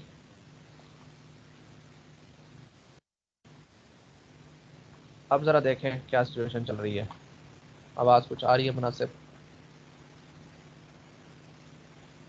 सर जी बेटा। सर जब आप पूछते हैं ना कि आ रही है उस वक्त ठीक आ रही होती है, लेकिन जब आप फ्लो में पढ़ाना स्टार्ट करते हैं तो बीच में फिर इंटरप्शन आती है बार बार। चलें, अच्छा ये मुझे बताएं, with the interruption are you getting my points? और ये है कि उस इंटरप्शन की वजह से आपको आधी बात न समझ आ रही है, आधी नहीं आ रही। क्या मेरा पूरा मैसेज कन्वे हो पा रहा है? तो सर किसी पॉइंट हद ये तक समझ असल तो ये। आ रही है, लेकिन कुछ पॉइंट्स बीच में मिक्स हो जाते हैं। अच्छा चलें, चलें अब उसको मैं क्या कर सकता हूँ? मेरे पास जो फिलहाल आ रहा है वो तो यही इसी तरह का इंटरनेट आ रहा है। वल्लाह आलम आज क्यों स्लो है इंटरनेट की स्पीड, क्या मसला हुआ है। तो सर नेक्स्ट माइक आप क्लास लोग में पढ़ म्यूट लेंगे कर दें। बाकी। असल में मैं उतना तो मुकम्मल कर लूँ ना जितना आपको पिछले दूसरे सेक्शन को पढ़ाया हुआ, उतना तो मुकम्मल मेरा इरादा था। ऑनलाइन क्लास होगी, मैं ज़्यादा पढ़ा दूंगा, और जो सेक्शन कल जिसकी क्लास हुई थी ट्यूसडे को, उसको मैं कह देता कि बाकी फालतू जो पोर्शन है वो ऑनलाइन क्लास से आप सुन लें। लेकिन मुझे लग रहा है कि बात वहीं पर ही पहुँचेगी जहाँ पर उनको छोड़ा था मैंने। तो हाँ जी, तो इसलिए base to emitter voltage, collector to emitter voltage break down उसकी उन्होंने यहाँ पर मेंशन की है, क्योंकि ये एक वन ऑफ द पैरामीटर्स है that has to be a maximum voltage. अच्छा, इसकी वजह क्या है? देखें, आपके ज़हन में सवाल होगा कि बेस को तो हम कुछ सप्लाई नहीं कर रहे, then why this is the collector current, vertical axis is the collector current and horizontal axis is the VCE. आपने देखा कि वीसीई जब आपने ओपन इंक्रीज करते गए, इस एक्सिस में वीसीई इंक्रीज कर रहे हैं, तो why current still tries to flow and starts to flow and goes to very high value despite the fact we are applying zero base current। ये ग्राफ उसने बताया जीरो बेस करंट के ऊपर, specially this graph, क्योंकि इसमें base open circuit है, इसलिए इस ग्राफ को उसने एरो लगा के बताया कि this graph has zero base current. Why without any base current collector current is still flowing? IC किसका करंट होता है? कलेक्टर का होता है ना। तो कलेक्टर करंट क्यों फ्लो कर रहा है when we haven't applied any base current? कोई बता सकता है इसकी वजह?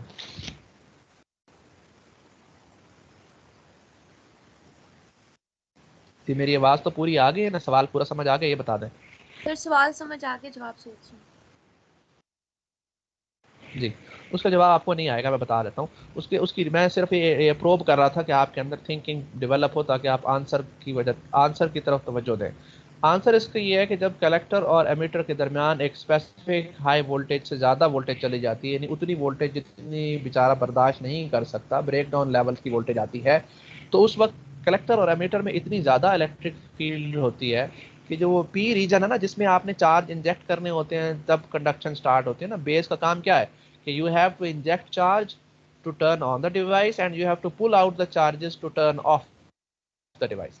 तो जब वो चार्जेस मौजूद होते हैं तो कलेक्टर और एमीटर के दरमियान कनेक्शन फॉर्म हो जाता है और करंट फ्लो होना शुरू हो जाता है और ट्रांजिस्टर चलना शुरू हो जाता है, ऑन हो जाता है। तो अब हम चूंकि बेस को तो करंट सप्लाई नहीं कर रहे, तो बेस रीजन में चार्जेस कहाँ से आ गए जिसकी वजह से कलेक्टर टू एमीटर कंडक्शन हो रही है। तो इलेक्ट्रिक फील्ड इतनी ज़्यादा स्ट्रांग हो जाती है कि वो पी रीजन के अंदर से इलेक्ट्रॉन्स को खींच के बाहर निकाल लेती है, वैलेंस शेल से निकाल के कंडक्शन शेल में ले आती है, और हमारे पास free carriers due to strong intensive electric field, free carriers within the P type material without the presence of base current निकलना शुरू हो जाते हैं। तो जब उसके अंदर बेस में कैरियर्स आ गए तो फिर कलेक्टर उसको करेक्ट कर लेता है। तो ये कैरियर्स कहाँ से बने? ये इंटेंस इलेक्ट्रिक फील्ड ने बेस के अंदर से ज़बरदस्ती इलेक्ट्रॉन्स को निकाल के तो उसने अपने कैरियर खुद से जनरेट कर लिए, जिसकी वजह से आपके डिवाइस में बहुत तेज़ी से करंट फ्लो करना शुरू कर देता है। अब समझ आइए कि बेस करंट जीरो होने के बावजूद कलेक्टर करंट क्यों बन जाता है। Yes sir. ठीक, ये डॉटेड लाइन जो है ना आपकी, ये वाली, इस रीजन को हम कहते हैं कि ये डेंजरस रीजन है और ये ब्रेक डाउन वाला रीजन है। और इससे नीचे नीचे डिवाइस सस्टेन कर लेगी, ब्रेक डाउन और सस्टेन ब्रेक डाउन। इससे आगे जो है ना आपकी डिवाइस सस्टेन नहीं करेगी, क्योंकि देखें इस केस में देखें करंट भी बहुत ज़्यादा है, पॉइंट के बाद वोल्टेजेस भी बहुत ज़्यादा हैं। These are the break down voltages. यानी एक ट्रांजिस्टर अगर 100 वोल्ट तक ऑपरेट, 101 वोल्ट 102 वोल्ट की बात कर रहे हैं, so voltage is also on the peakest peak level, more than peak, and collector current is also very high.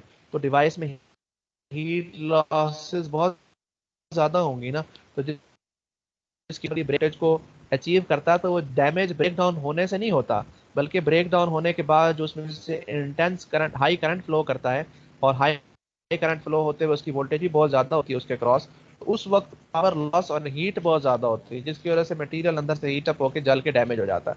अगर कोई तरीका ऐसा हो कि ब्रेक डाउन हो जाए और करंट बहुत ज़्यादा फ्लो हो रहा हो, और करंट को हम कहीं किसी एक जगह पर लिमिट कर दें, इस जगह फॉर एग्जाम्पल इधर लिमिट कर देते हैं, तो device can recover from the break down. लेकिन सिचुएशन ऐसी होती है कि ब्रेक डाउन एक अनवांटेड रीजन होता है। जब ब्रेक डाउन हो जाता है तो उस वक्त डिवाइस में, उस वक्त हम करंट फ्लो नहीं करवाना चाह रहे होते, लेकिन वो हो जाता है ओवर वोल्टेज होने की वजह से। तो जब ब्रेक डाउन हो जाता है तो फिर करंट लिमिट में नहीं आता, करंट भी अच्छा खासा फ्लो करता है और डिवाइस के क्रॉस वोल्टेज भी अच्छी खासी होती है, जिसकी वजह से डिवाइस हीट अप होकर डैमेज हो जाती है। तो ये ग्राफ आपने समझ लिया। इसके बाद ग्राफ आता है break down voltage of collector and base with emitter open. अब क्या है कि हम देखें, हम हमेशा बेस को कितना वोल्टेज मैक्सिमम आ सकते हैं, 0.7। करेक्टर की वोल्टेज हो सकती है 100। करेक्टर की वोल्टेज आपको पता है ना, ट्रांजिस्टर ऑफ होता है और एमीटर को हमने कुछ नहीं लगाया हुआ, हम सिर्फ बेस और कलेक्टर की बात आपस में कर रहे हैं, तो कलेक्टर की voltage it can rise to 100 volts. हो सकता है ना ऐसे, क्योंकि आपको पता है ट्रांजिस्टर जब ऑफ होता है तो कलेक्टर वोल्टेज वैसे ही हाई होती है, वीसी इज मैक्सिमम। ये आप पीछे बताते भी आए हैं, VC is equal to VCC, आप बताते आए हैं, आपको याद होगा पिछले कुछ देर पहले। तो यहाँ 100 वोल्ट हो और यहाँ 0.7 हो तो base collector junction forward bias होगा कि रिवर्स बायस होगा एनपीएन के केस में?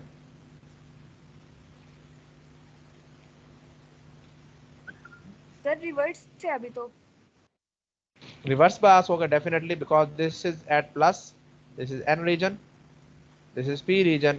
तो एन को आपने प्लस दिया हुआ है हाई, और बेस को आपने लो प्लस दिया हुआ है, पी को पॉजिटिव देना चाहिए ना, आपने लेस पॉजिटिव दिया हुआ है।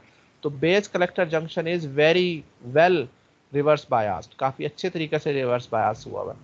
और अगर आप 100 से 101 पे जाते हैं तो वोल्टेज इतनी ज्यादा रिवर्स की हो जाती है कि ब्रेक डाउन हो जाता है।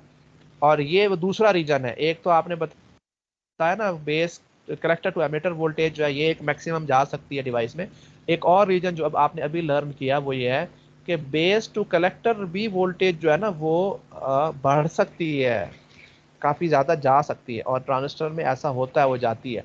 तो one of the other junction where the voltage high voltage can appear is base collector region as well। लेकिन जब ट्रांजिस्टर ऑन हो जाता है तो यहाँ 0.2 वोल्ट आता है, तो फिर वोल्टेज यहाँ बहुत मिनिमम होती है और base collector junction forward bias हो जाता है। लेकिन उस वक्त की हम बात नहीं कर रहे, हम उस वक्त की बात करते हैं जब यहाँ पर मैक्सिमम वोल्टेज आएगी। फॉर एग्जांपल यहाँ 100 वोल्ट आती है, 200 वोल्ट आती है, डिपेंडिंग ऑन कि किस रेटिंग का ट्रांजिस्टर आपने बाजार से लिया है और किस एप्लीकेशन में आप यूज कर रहे हैं। बट द पॉइंट इज कि base collector junction can have higher voltages with collector at higher terminal. उसने वीबीसीओ नहीं लिखा, उसने लिखा है वीसीबीओ। इसका मतलब क्या होता है कि collector will be at higher potential and base will be at lower potential. जो पहला नंबर होता है ना, पहली चीज वीसी, आगे बी आ रहा है, तो इसका मतलब ये है कि C will be at higher potential. अभी इसी कन्वेंशन को हम आगे लेके जाते हैं, वीसीई लिखते हैं हम, वीईसी नहीं लिखते। हमने कभी देखा वीईसी लिखा हुआ? नहीं, हम वीसी और V collector is at higher terminal and emitter is usually ground or connected to the lower terminal, इसलिए हम VCE लिखते हैं। और mathematically VCE is equal to minus VEC। इसका ध्यान में रखें, नाम ऐसे नहीं डाले होते, इनका आपस में तरतीब होती है। और इसी तरीके से आप अगर उसको देखें तो हम VBE लिखते हैं हमेशा, because base is at higher potential and emitter is ground. और अगर हम वीई भी करेंगे तो इसका मतलब यह है कि हम बेस को लो दे रहे हैं और एमिटर को हाई वोल्टेज दे रहे हैं। तो इस तरह माइनस वी बी ई बनेगा। ये चीज आपको ज़हन में होनी चाहिए। आप क्या किया है, VCB लिखा है because we are considering the fact that collector is at higher potential and base is at lower potential at this time। और ये जो पोटेंशियल ये किसी भी डिवाइस का ये ब्रेक डाउन वोल्टेज ये कलेक्टर टू एमीटर की ब्रेक डाउन वोल्टेज से भी ज्यादा होती है। फॉर एग्जांपल आपने ट्रांजिस्टर बाजार से खरीदा जिसका वी मैक्स 100 वोल्ट था, तो उसका VBC मैक्स वो 110 वोल्ट हो सकता है। तो किसी भी डिवाइस में maximum voltage rating that can be sustained by the device, maximum voltage that can be sustained by any junction is the base collector junction, कि वो रिवर्स बायस हालत में मैक्सिमम वोल्टेज बर्दाश्त कर सकता है with the emitter open again. तो अगर आप उस ब्रेकडाउन वोल्टेज को तबाह कर दें तो क्या होगा कि फिर कलेक्टर करंट फॉर्म हो जाएगा, लेकिन अब कलेक्टर करंट का पाथ एमीटर से नहीं होगा, बल्कि अब कलेक्टर का करंट का पाथ कहाँ से होगा आप लोग बताइएगा। क्योंकि ये डायोड था ना, आपने उसको रिवर्स बायस किया हुआ था, इधर से रिवर्स बायस वोल्टेज अप्लाई की हुई थी। अब ये डायोड बेचारा हो गया ब्रेक डाउन। अब करंट कहाँ से फ्लो होगा, किधर से किधर को जाएगा। Collector is at higher terminal, base is at lower terminal, emitter is open. तो कहाँ से कहाँ करंट का फ्लो होना चाहिए। जब कलेक्टर से बेस, हाँ जी, कलेक्टर से रिवर्स, क्योंकि ये ब्रेक डाउन हो गया, ये डायोड बेचारा ब्रेक डाउन हो गया है तो बायस में, लेकिन हमने उस रिवर्स बायस को पोटेंशियल को एक्सीड कर दिया, जिसकी वजह से डायोड बेचारा ब्रेक डाउन हो गया और अब करंट फ्लो कर रहे हैं और बेस कलेक्टर से बेस की तरफ करंट जाएगा। और अगर ये बेस किसी माइक्रो कंट्रोलर के साथ लगी हुई है तो वो हैवी करंट माइक्रो कंट्रोलर में चला जाएगा और माइक्रो कंट्रोलर भी फड़क जाएगा। अगर आपने बेस कलेक्टर जंक्शन को रिवर्स बायस करवा के इतना ज़्यादा रिवर्स बायस वोल्टेज दे दी जो कि ब्रेक डाउन को एक्सीड कर रही है, तो आपका कलेक्टर करंट फॉर्म हो जाएगा और ये ऐसे यकदम कलेक्टर करंट फ्लो होगा और VCE जो है ना वो रिड्यूस हो जाएगी और कलेक्टर करंट जो है ना वो इधर से बेस से होता हुआ गुजर जाएगा। ठीक हो गया। ये बी सस्टेन्ड वोल्टेज जो है ये वो वाली वोल्टेज आप तो अगर इतनी रखते हैं तो आपका ट्रांजिस्टर उसको सस्टेन कर लेता है। लेकिन अगर आप भी ऑपरेट कर रहे हैं base current will, sir we are not getting the point, आवाज काट गई है। किस कौन सा पॉइंट। सर अभी जो लास्ट बात अच्छा, बोली आपने, करने की वजह से पॉइंट नहीं। जी जी मैं बताता हूँ, वो मैं ये बता रहा हूँ बी सस्टेन की बात कर रहा हूँ। ब्रेक डाउन अगर नीचे वोल्ट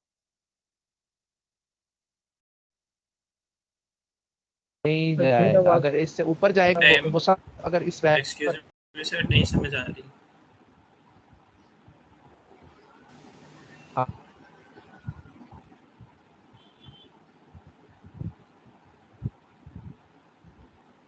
सर आपकी आवाज़ कट रही है, नहीं समझ आ रही। चले मैंने फिर दोबारा राउटर को चेंज करके देखा है, देखते हैं व्हाट हैपेंस नाउ। जी क्या बना, आवाज आई है कि कुछ नहीं आई या डिस्कनेक्ट हो गया राउटर चेंज होने की वजह से। अब तो ठीक है सर। अरे क्या आवाज सर। चलें अब आ रही है, मैंने दोबारा वही वाला राउटर लगाया है जो मेरा नीचे वाला राउटर है। चलें तो अब मैं दोबारा वो बताता हूँ कि ये सस्टेन्ड का मतलब ये है कि ये एक सेफ बाउंड्री है जिससे नीचे नीचे अगर आप तमाम वोल्टेजेस को रखेंगे तो ट्रांजिस्टर आपका सेफ रहेगा। ठीक है, सेफ ऑपरेट करेगा। इस सस्टेन्ड वोल्टेज के ऊपर ये तो है ना, थोड़ी लम्हे के लिए भी आया ना तो ये फारिग हो जाएगा, थोड़ी देर के लिए भी आया है। सस्टेन वो होता है कि आप अपने ट्रांजिस्टर को ज्यादा देर के लिए उन वोल्टेजेस से नीचे नीचे ऑपरेट करें तो सस्टेन करेगा डिवाइस आपका।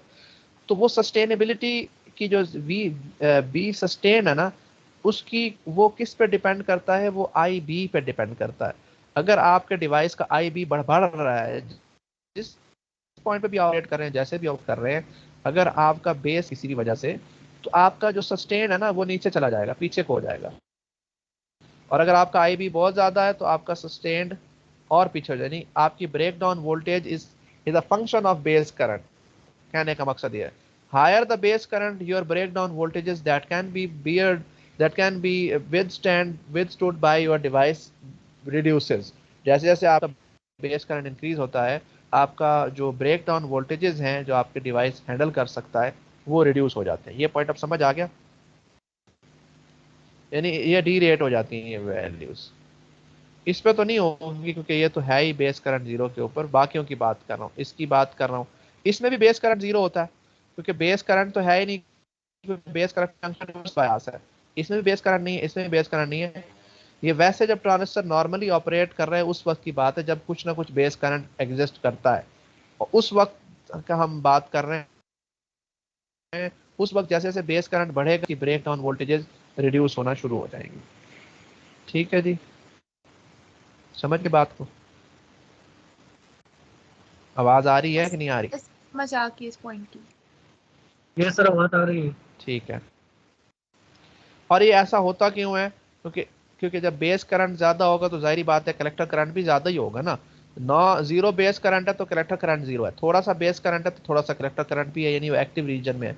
बहुत ज्यादा बेस करंट है तो ट्रांजिस्टर फुली ऑन हो जाएगा, वो सैचुरेशन स्टेट में चला जाएगा।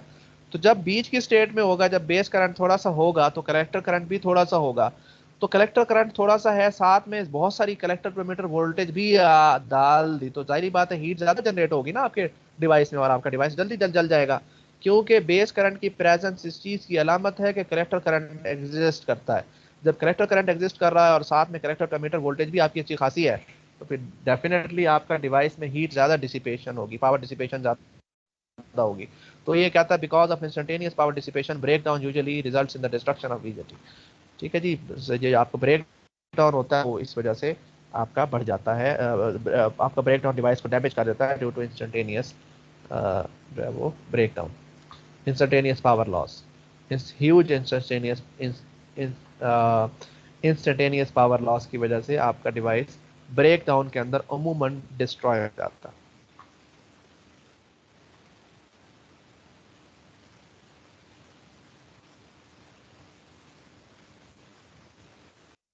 ठीक हो गया? अच्छा, अब तो डिस्कस करते हैं, और इसको भी थोड़ा सा हमने डिस्कस करना है सिर्फ यहाँ तक, और फिर हम लेक्चर को ख़त्म कर देंगे। ठीक है जी, ये आपका है एक Darlington pair connected transistors. BJT में एक थोड़ी सी बुरी बात ये होती है कि it requires very huge relatively greater current of base current, relatively higher base current to remain in conduction state. ठीक है जी, तो हम चाहते हैं कि हमारा जो माइक्रो कंट्रोलर है ना, अगर हम डायरेक्टली उससे ट्रांजिस्टर को ऑन करना चाहें बीजेटी को, तो हम माइक्रो कंट्रोलर से कोई इतना अच्छा करंट बीजेटी को सप्लाई नहीं कर सकते कि वो अच्छे से ऑन हो जाए। हमें कोई बेस करंट या कोई और चीज़ डालनी पड़ती है जो इतना करंट हमारा बढ़ा दे कि भी ट्रांजिस्टर को रिक्वायर्ड बेस करंट मिले, जिससे ट्रांजिस्टर प्रॉपरली सैचुरेट हो, फुली ऑन हो सके।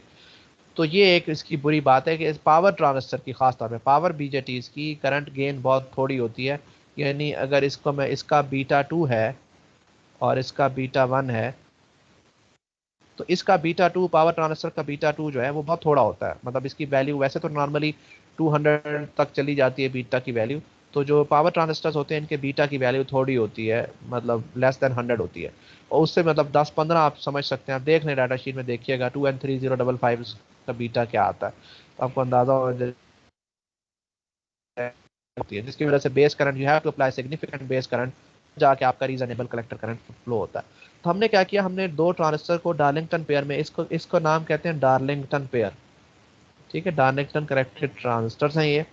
इसमें क्या करते हैं, हम एक ट्रांजिस्टर को दूसरे ट्रांजिस्टर के लिए ऑन कराने के लिए इस्तेमाल करते हैं, बजाय इसके कि हम सारा बेस करंट, असल लोड कैरिंग ट्रांजिस्टर ये होता था पहले, इसको ऑन कराने के लिए हमने एक और अपना सेक्टरी रख लिया हमने, बजाय इसके कि हम इसको खुद से सिग्नल दें। हम कहते हैं भाई तुम सोर्स से पावर लो खुद ही, और इसको तुम सोर्स की पावर ही फीड करो, इसको अपनी ज़बान में ही समझाओ, यानी सोर्स से पावर डायरेक्ट लेके इसकी बेस को दो ताकि ये फुली अच्छे तरीके से ऑन हो। और यहाँ से मैं तुम्हें सिर्फ इशारा करूंगा, हल्का सा करंट दूंगा, तो तुमने ऑन होना है, ऑन होने से यहाँ से करंट उठाना है और बेस को फीड करना है। तो इस तरह यह है कि हम एक्चुअली ऑन Q1 को करते हैं, वो Q1 इन टर्न Q2 को ऑन कर देता है और अच्छा खासा करंट सप्लाई करवा देता है, और हम यहाँ पर माइन्यूट सा करंट सप्लाई कर रहे होते हैं। ये इसका डार्लिंगटन पेयर का एक एडवांटेज है। और गेन आपकी क्या हो जाती है, जो आपकी जो बीटा है वो क्या हो जाता है, उसका फार्मूला है beta 1 of first transistor, beta 2 of second transistor, दोनों को ऐड करें मल्टीप्लाई प्लस द प्रोडक्ट, तो इतनी ज़्यादा गेन में इंक्रीज आ जाती है, बीटा आपका बहुत ज़्यादा इंक्रीज हो जाता है। फॉर एग्जाम्पल बीटा 1 भी 10 था, बीटा 2 भी 10 था, तो 10 प्लस 10 20 और ये 10 इंटू 10 100, तो 120 बन जाता है। अगर आप खाली लगाते तो 10 होती गेन, अगर आप 10-10 वाले दो लगा दें गेन वाले तो आपकी 120 आपकी ओवरऑल गेन बन जाती है। तो बहुत ज़्यादा इंक्रीज आ जाता है और काफ़ी सेंसिटिव आपका ये ट्रांजिस्टर होते इसके तीन हैं, एक बेस हो जाता है, ये आपका कलेक्टर हो जाता है, मीटर हो जाता है ओवरऑल। तो होती वो तीन टर्मिनल डिवाइस ही है, देखने से बाहर पता नहीं चलता कि डायलेक्टर वाला ये सादा है, लेकिन अंदर ट्रांजिस्टर दो लगे होते हैं। अच्छा, इस डायोड का क्या काम है, देखें इस डायोड का काम ये है, अभी फिलहाल इस डायोड की मैं बात नहीं करा, पहले ऑन हालत समझा दूं। जब ट्रांजिस्टर को आप ऑन करना चाहते हैं, for example you will have to inject current here and you will have to apply a pulse of current, ताकि ये तेजी से Q1 जल्दी से ऑन हो जाए। जितनी डोज इसको Q2 को मिलेगी थ्रू Q1, तो ट्रांजिस्टर Q2 भी तेजी से ऑन हो जाएगा, क्योंकि उसको ऑन कराने वाला अच्छा खासा एक ट्रांजिस्टर ऊपर मौजूद है। तो ऑन टाइम तो हमें प्रॉब्लम नहीं करता, we can quickly turn it on. लेकिन अब जब हमने टर्न ऑफ करना है तो हम नेगेटिव बेस करंट देंगे which will pull out the charges from this transistor. जब इसमें से ट्रांजिस्टर में से चार्जेस को पुल करेंगे तो ये तो हम ट्रांजिस्टर से चार्जेस को पुल कर लेंगे, लेकिन इस ट्रांजिस्टर का हम अगर यहाँ पे वायर ना होती, for example let me remove this wire जिसकी समझ हमें नहीं आ रही, let's say there is no wire connected here, तो फिर हम जब Q1 को ऑफ करना चाहते तो Q1 से तो हम चार्ज सक करके निकाल के Q1 को तेजी से ऑफ करवा लेते, लेकिन इसके अंदर से चार्ज कौन पुल करता, इसके अंदर से चार्ज पुल नहीं होगा तो Q2 अपनी मर्जी से आहिस्ता से ऑन होगा। नेचुरली रिकम्बिनेशन से जो एक्सेस चार्जेस थे वो नेचुरल रिकम्बिनेशन से ही खत्म होंगे, हम एक्सेस चार्ज को एक्टिवली रिमूव नहीं कर रहे। Q1 की हमने ठीक है एक्टिवली रिमूवल कर लिया, लेकिन Q2 का एक्टिव रिमूवल ऑफ चार्ज नहीं हो सकता। तो इसलिए हमने क्या किया कि हमने ये डायोड डाल दिया। डायोड क्या करता है कि जब हम एक्टिव रिमूवल ऑफ चार्ज करते हैं तो करंट यहाँ से भी सक करता है और इसका भी चार्ज रिमूव करता है, और दोनों का चार्ज रिमूव करके तो आप दोनों ट्रांजिस्टर को तेजी से ऑफ करवा सकते हैं। इस डायोड का ये काम है। और डायोड का दूसरा काम क्या है कि जब हम तेजी से ऑन करवाना चाहते हैं तो we do not want our current pulse to travel here as well as here. हम चाहते हैं हमारा जो चार्जिंग करंट है या टर्न ऑन करंट है वो सिर्फ इसको जाए। अगर इसको भी जा रहा है तो फिर तो डार्लिंगटन पेयर का मकसद ही फौत हो गया, फिर तो हमें हैवी डोज ऑफ करंट देनी पड़ रही है, इसको भी हम करंट सप्लाई कर रहे हैं जनाब, इसको भी हम करंट दे रहे हैं, तो फिर हमारी गेन कहाँ से आई, फिर तो हम अपने अपने जोरे बाजू से दोनों को ऑन कर रहे हैं, अपनी ही great driver base driver circuit की एनर्जी को यूटिलाइज कर रहे हैं दोनों को ऑन करवाने के लिए। हम कहते हैं नहीं, हमने ट्रांजिस्टर Q1 को ऑन करना है सिर्फ, और उसको एनर्जी सप्लाई करनी है, वो इसका काम है कि ये इसको ऑन करे। हम अपने गेट ड्राइवर का करंट इधर नहीं देना चाहते। हाँ, ऑफ करते हुए हम ये करते हैं कि हम इसका करंट, क्योंकि ऑफ होने में हमारे पास मजबूरी है कि हमें तेजी से Q2 को भी ऑफ करवाना, तो फिर डायोड के थ्रू हम इसको खींच के पुल डाउन करके और उसको ऑफ करवा लेते हैं। और दूसरी बात यह कि ऑफ होते हुए ट्रांजिस्टर को सिर्फ एक्सेस चार्ज ही सिर्फ हमने रिमूव करना होता है, बस वो थोड़ी देर का काम होता है। लेकिन अगर हमने ट्रांजिस्टर को 15-20 मिनट तक के लिए ऑन रखना है तो हमें कॉन्टिन्यूसली बेस करंट इसको सप्लाई करना पड़ेगा, और अगर यहाँ डायोड ना होता तो इसको भी कॉन्टिन्यूसली बेस करंट सप्लाई करना पड़ेगा। तो उस वजह से हमारा बहुत देर के लिए ऑन हालत में करंट हमारा सप्लाई होता रहेगा, जिसको जो हम नहीं चाहते। हम चाहते हैं हम सिर्फ हल्का सा करंट इसको दें, और जब तक ऑन रहता है Q1, जब तक हमने Q1 को ऑन रखना है तब तक हमें करंट हल्का ही सप्लाई करना पड़े। लेकिन चार्ज के रिमूवल में क्या है कि बेशक हम ठीक है यहाँ से करंट निकाल रहे हैं और हम थोड़ी एनर्जी एक्सेस में निकलवा रहे हैं, हमारा गेट बेस ड्राइवर सर्किट जो है उसने रिवर्स में करंट दिया है, लेकिन वो करंट बहुत थोड़ी ड्यूरेशन के लिए। जब ये ऑफ हो जाएगा तो then we do not have to pull out any current, क्योंकि सारा चार्ज जो थोड़ा सा स्टोर्ड चार्ज था, एक्सेस चार्ज था, वो हमने निकाल लिया। Now we do not need any any extra long duration current to make this transistors to make these transistor remain in turn off position। ऐसा हमें नहीं करना पड़ता। बात समझ आइए जो मैंने एंड में कही है, Q2 में से हमें हर वक्त करंट नहीं निकालना पड़ता, थोड़ी देर के लिए निकालना पड़ता है, वो ऑफ हो जाता है, उसके बाद हमें ज़्यादा देर तक के लिए करंट निकालने की जरूरत नहीं पड़ती, इसलिए हमारे बेस ड्राइवर के ऊपर बोझ नहीं पड़ता। ये बात समझ आइए। और आवाज कॉन्टिन्यूअस आ रही है, कट कट के आ रही है?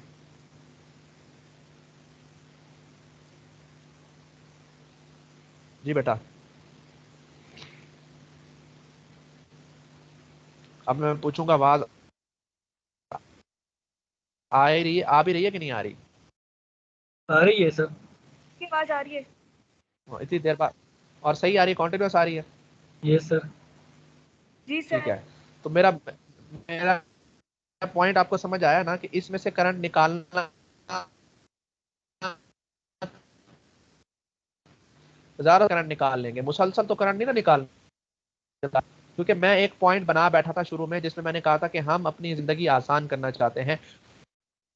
We do not want to heavy current to the transistors so that they remain in. अपने मावनत के लिए Q1 को ऐड किया कि भाई हम तुम्हें थोड़ा सा करंट देंगे, तुमने करके बीटा 1 टाइम्स एम्पलीफाई करके इसको दे देना है। तो हमारे गेट ड्राइवर सर्किट से, सॉरी, बेस ड्राइवर सर्किट को तो बहुत थोड़ा करंट सप्लाई करना पड़ा ना। लेकिन जब ऑफ होने की बारी आती है तो मैं कहता हूँ इसमें से भी करंट खींचना चाहते हैं हैवी करंट सप्लाई करके, और इसमें से भी खींचना चाहते हैं डायोड की मदद से। तो हम कह रहे थे कि भी हमने करंट थोड़ा रखना है, इसीलिए डायोड यहाँ लगाया ताकि डायोड को इस तरफ करंट ना फ्लो करना पड़े और हमारे बेस ड्राइवर सर्किट को सिर्फ Q1 को ऑन करना पड़े, Q2 की तरफ हमारा करंट ना जाए। लेकिन जब ऑफ होने की बारी आती है तो हम अपना बयान चेंज कर लेते हैं। क्या हम इसमें से भी हैवी करंट ड्रॉ, इसमें से भी हैवी करंट ड्रॉ कर रहे हैं, हम अपना बेस करंट को कम करंट देना चाहते हैं और Q1 को सिर्फ ऑन करना चाहते हैं। लेकिन जब ऑफ, इसको भी हम क्विकली ऑफ करवाने के लिए इसमें से भी करंट खींचेंगे हैवी, और Q1 के बेस में से भी हम हैवी करंट खींचेंगे, तो ये तो मुतजाद बातें हो गई। तो इसका जवाब मैंने आपको दिया है कि Q2 में से जब हम हैवी करंट, मतलब रिलेटिवली हैवियर करंट ड्रॉ करवा के इसको क्विकली ऑफ करवाना चाहते हैं, वो करंट कितनी देर के लिए होगा उसकी मैं वजह बता रहा हूँ। वो करंट ज्यादा देर के लिए नहीं है, वो करंट सिर्फ उतनी देर के लिए होगा जब Q2 के बेस रीजन में एक्सेस चार्ज जब पुल आउट हो जाएगा तो ऑटोमेटिकली वो करंट जीरो हो जाएगा, क्योंकि base emitter junction reverse bias हो जाएगा। तो ऑन करने के लिए तो हमें कॉन्टिन्यूसली बेस करंट को सप्लाई करे रखना पड़ता है मुसलसल। जब तक ऑन रहना है ट्रांजिस्टर्स Q1 एंड Q2 ने, हमें बेस करंट मुसलसल सप्लाई किए रखना है। अगर ये डायोड की को सप्लाई करूंगा करंट, तो फिर मेरी ये इक्वेशन का फायदा नहीं रहता, क्योंकि मैं खुद उसको ड्राइव कर रहा हूँ सारा। अब बात समझ आई आपको कि मैं क्या कह रहा हूँ? Yes sir. सर अगर डायोड ना लगाओ तो Q2 जो है उसके जो हमारे पास स्टोर चार्ज है तो वो रिमूव नहीं हो जी, सकता? अगर इसको ओपन सर्किट कर दें, डायोड ना लगाने के दो बातें हैं ना, दो सिचुएशंस हो सकती हैं। डायोड ना लगाने से मुराद ये कि आया ये शॉर्ट सर्किट है, ये वायर नहीं है, ये कनेक्शन ही नहीं है, जैसे मैंने इसको रेड से मिटा यस दिया सर, ना, समझे नहीं जैसे है आपने ये। पहले बताया था कि वायर अगर नहीं है।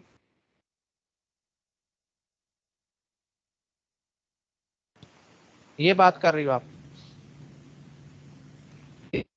इस तरह सर्किट जब, उसका क्या होगा बेटा? आपसे यस सवाल कर सर। रहा हूँ। यस सर, यही पूछ रही हूँ। हाँ जी, तो इसमें जब हम चार्ज रिमूव करेंगे तो हम सिर्फ इसका चार्ज रिमूव कर सकेंगे ना, इस ट्रांजिस्टर का चार्ज रिमूव कर सकेंगे, ये ऑफ नहीं होगा। फिर इसका चार्ज हम रिमूव नहीं कर पा रहे, तो उसका चार्ज रिमूव करने के लिए हमने ऑल्टरनेट पाथ दिया यहाँ डायोड लगा के, तो अपने आप को, ताकि करंट जब हम पुल करें इसमें से भी पुल हो और थ्रू डायोड इसमें से भी पुल हो। लेकिन जब हम ऑन करें तो डायोड में से, जब ऑन करना चाहें तो करंट सिर्फ इसको जाए, और डायोड में से डायोड रिवर्स बायस हो तो हमारा ऑन करने वाला करंट इसको ना जाए, सिर्फ ऑफ करने वाला करंट इस डायोड से पास हो। ये मकसद है। ऑफ करते हुए डायोड ऑन होगा और ऑन करते हुए डायोड रिवर्स बायस होगा। और ऑन करते हुए हमने सिर्फ इसको ऑन करना है, ऑफ करते हुए हमने दोनों को मिला के इकट्ठा ऑफ कराना है, ताकि दोनों इकट्ठे तेजी से ऑफ होंगे तो हमारा तेजी से ऑफ होगा, अदरवाइज स्विचिंग लॉसेस बढ़ जाएंगे। Okay sir. ऑन होने का करंट Q1 को मिलेगा, ऑफ होते हुए हम करंट इधर से भी पुल करेंगे और इधर से भी पुल करेंगे। इन शॉर्ट ये है डायोड का, ये पर्पज है। तो अगर डायोड ना होता, शॉर्ट सर्किट होता, तो हम इसको जब हम करंट दे रहे होंगे तो साथ में इसको भी करंट मिल रहा होगा, तो फिर हमारे गेट ड्राइवर पे बोझ पड़ेगा। और जब हम इसको ऑफ करेंगे तो तब तो ठीक है, समझ जाती है कि डायोड शॉर्ट सर्किट हुआ हुआ है तो यहाँ से करंट हम पुल कर लेंगे, लेकिन तो डायोड का देना है ऑन होते वक्त Q1 को सिर्फ हम सिग्नल देंगे, उसकी वजह से Q2 खुद ब खुद ऑन होगा। और जब हमने ऑफ करना है तो चार्ज जब हम पुल करने लगेंगे तो डायोड हमारी मदद देगा इसमें से चार्ज पुल करने की, और इसको भी ऑफ करवाएगा और इसमें से भी करंट निकलवा के यहाँ से हमें चार्ज जो है ना वो उसको टोटली ऑफ करवाएगा, तेजी से ऑफ करवाएगा। ये है डार्लिंगटन। बीजेटी जो है ना वो वोल्टेज लेवल्स बिलो जो है ना, BJT has almost replace by MOSFET, क्योंकि मैंने आपको बताया था मॉसफेट 500 या उससे लेसर वोल्टेज में उसकी चैनल रेजिस्टेंस को इतनी हाई नहीं होती कि उसके लॉसेस को हम कहें कि जी बहुत ज़्यादा लॉसेस हो गए हैं चैनल लॉसेस, तो हम इसलिए मॉसफेट्स को यूज़ करते हैं, ज़्यादातर यूज होते हैं। आप अभी आज लैब आपने की होगी जिसमें मैंने फुल ब्रिज इन्वर्टर सर्किट जो है ना वो करवाना था आप लोगों से, तो हबीब साहब ने या मैडम ने करवाया होगा। तो उसके अंदर जो एच ब्रिज है वो देखें 320 वोल्ट की स्विचिंग कराते हैं, तो उसमें ये मॉसफेट्स ही यूज हो जाते हैं। लेकिन मॉसफेट्स अगर आप 500 वोल्ट अबव पे जाते हैं तो फिर बीजेटी को इस्तेमाल करते हैं, तो उसमें जो है ना वो ज्यादा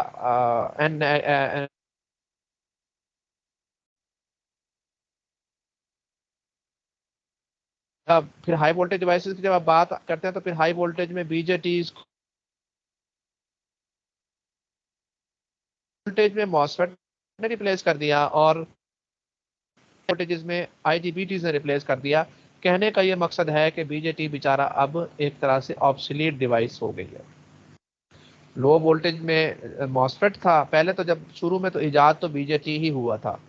बीजेटी जब इजाद हुआ उसके साथ फिर मॉसफेट बाद में आ गया। 1960s में गालिबन इसका कॉन्सेप्ट कंसीव हुआ था बीजेटी का, लेकिन उसकी कोई यूज़ नहीं था ख़ास। तो आई गेस 1990s में ये मॉसफेट की हुआ। पहले जो हमारे जो माइक्रो प्रोसेसर्स और कंप्यूटर्स होते थे वो बीजेटीज पे बनते थे। बाद में CMOS टेक्नोलॉजी आ गई, कॉम्प्लीमेंट्री मेटल ऑक्साइड सेमीकंडक्टर, जिसमें मॉसफेट यूज होना शुरू हो गए।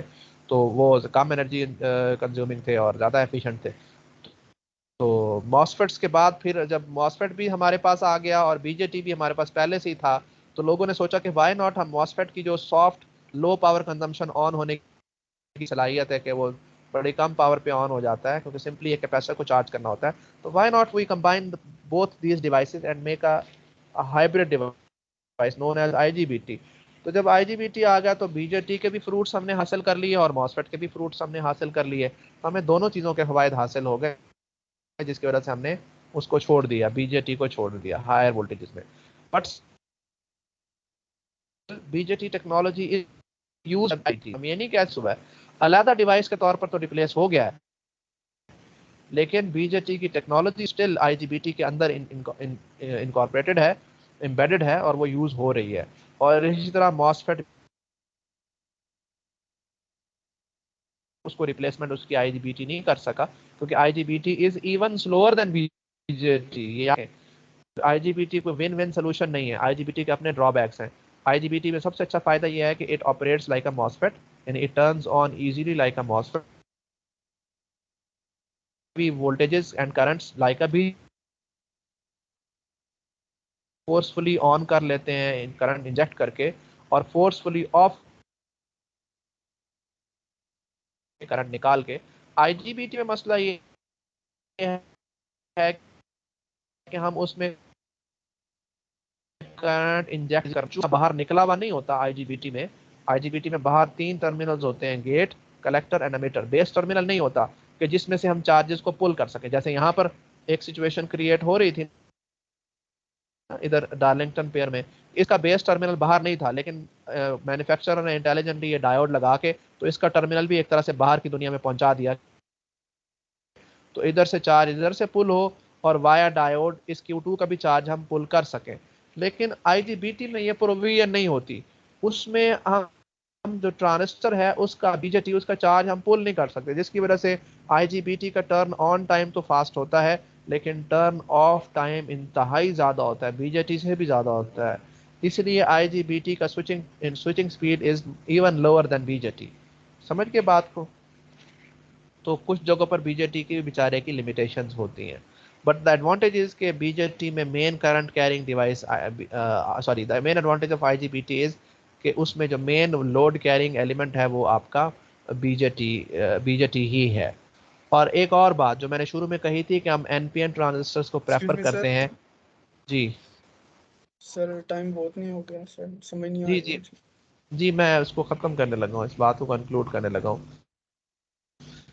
आईजीबीटी में जो इंटरनल बीजेटी यूज होता है वो बेसिकली एनपीएन ट्रांजिस्टर यूज होता है, पीएनपी ट्रांजिस्टर नहीं यूज होता। वो स्ट्रक्चर इस तरह से होता है कि उसके अंदर एक पीएनपी ट्रांजिस्टर यूज होता है और एक आईजीबीटी यूज होता है, सॉरी सॉरी, एक मॉसफेट यूज होता है। तो इन दोनों को मिलाएं इस तरह से आपका ओवरऑल एक आईजीबीटी होता है।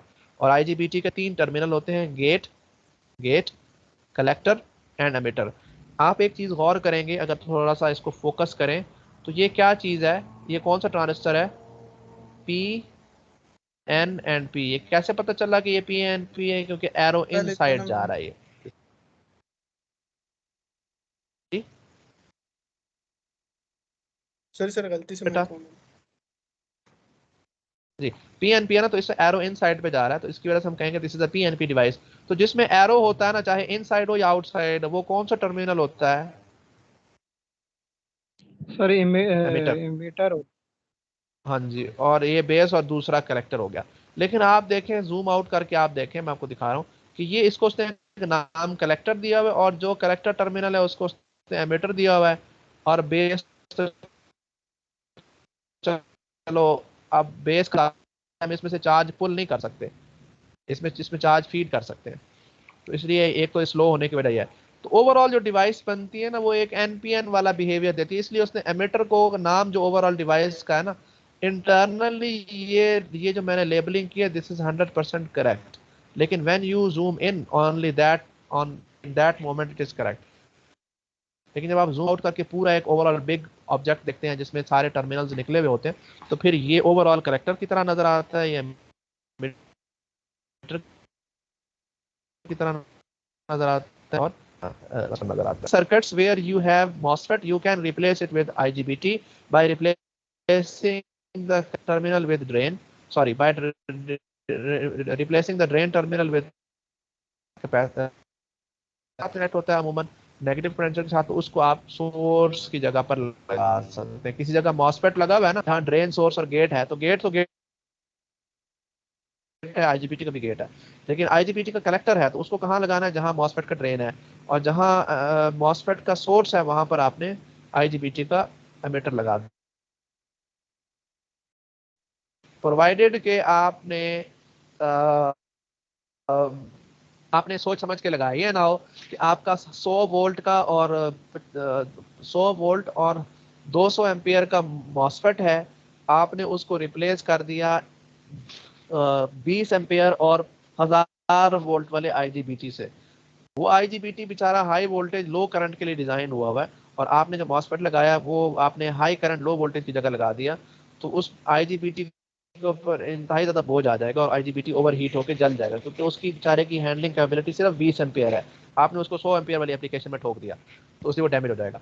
तो इसकी एप्लीकेशन वहां नजर आती है, अगर आपने अपने घर में जो यूपीएस लगा हुआ है उसकी स्ट्रेंथ को बढ़ाना है और उसको ज्यादा लोड कैरिंग बनाना है, तो उसकी जो सेकेंडरी साइड पे 4 मॉसफेट होते हैं, IRF 740, IRF 840 होता है, इस तरह के मॉसफेट्स लगे होते हैं। आप उसकी जगह पर IGBT सिंपली सोल्ड अनसोल्ड करें और उसकी जगह पर IGBT लगा दें, क्योंकि वो high voltage 500 400 volt, IRF 740 400 volt bear कर सकता है। उसकी जगह पर अगर आप को ज्यादा कम लॉसेस देगा, क्योंकि उसकी फॉरवर्ड लॉस कम होगी। तो होता नहीं खैर आईजीबीटी में, आईजीबीटी में चैनल होता है, इसका अपना चैनल होता है, करंट यहाँ से इधर से पास होता है, दोनों चीजें एग्जिस्ट करती हैं, करंट दोनों कंडक्ट करवाते हैं। आप एक चीज याद रखें, आईजीबीटी में करंट इधर से भी जाता है, लोड करंट इधर से भी जाता है, और लोड करंट ट्रांजिस्टर से भी जाता है, नहीं ट्रांजिस्टर से मुराद बीजेटी से भी जाता है, मॉसफेट से भी जाता है, दोनों से करंट पास होके जाता है आईजीबीटी में, तो बोथ कंट्रीब्यूट। तो आपका जो लॉस है ओवरऑल कंडक्शन लॉस, वो रिड्यूस हो जाता है अगर आप आईजीबीटी यूज करेंगे अपने यूपीएस में, प्रोवाइडेड कि आपने हाई वोल्टेज साइड पे हाई वोल्टेज आईजीबीटी लगाया है। लो वोल्टेज साइड पे आईजीबीटी सूटेबल नहीं है, जो 12 वोल्ट को जिसने स्विच करना है वो वाली साइड पे मॉसफेट सूटेबल हैं, they are suited there. IGBT इसलिए नहीं लगाते कि आईजीबीटी कॉस्टली होते हैं। यूपीएस जो आप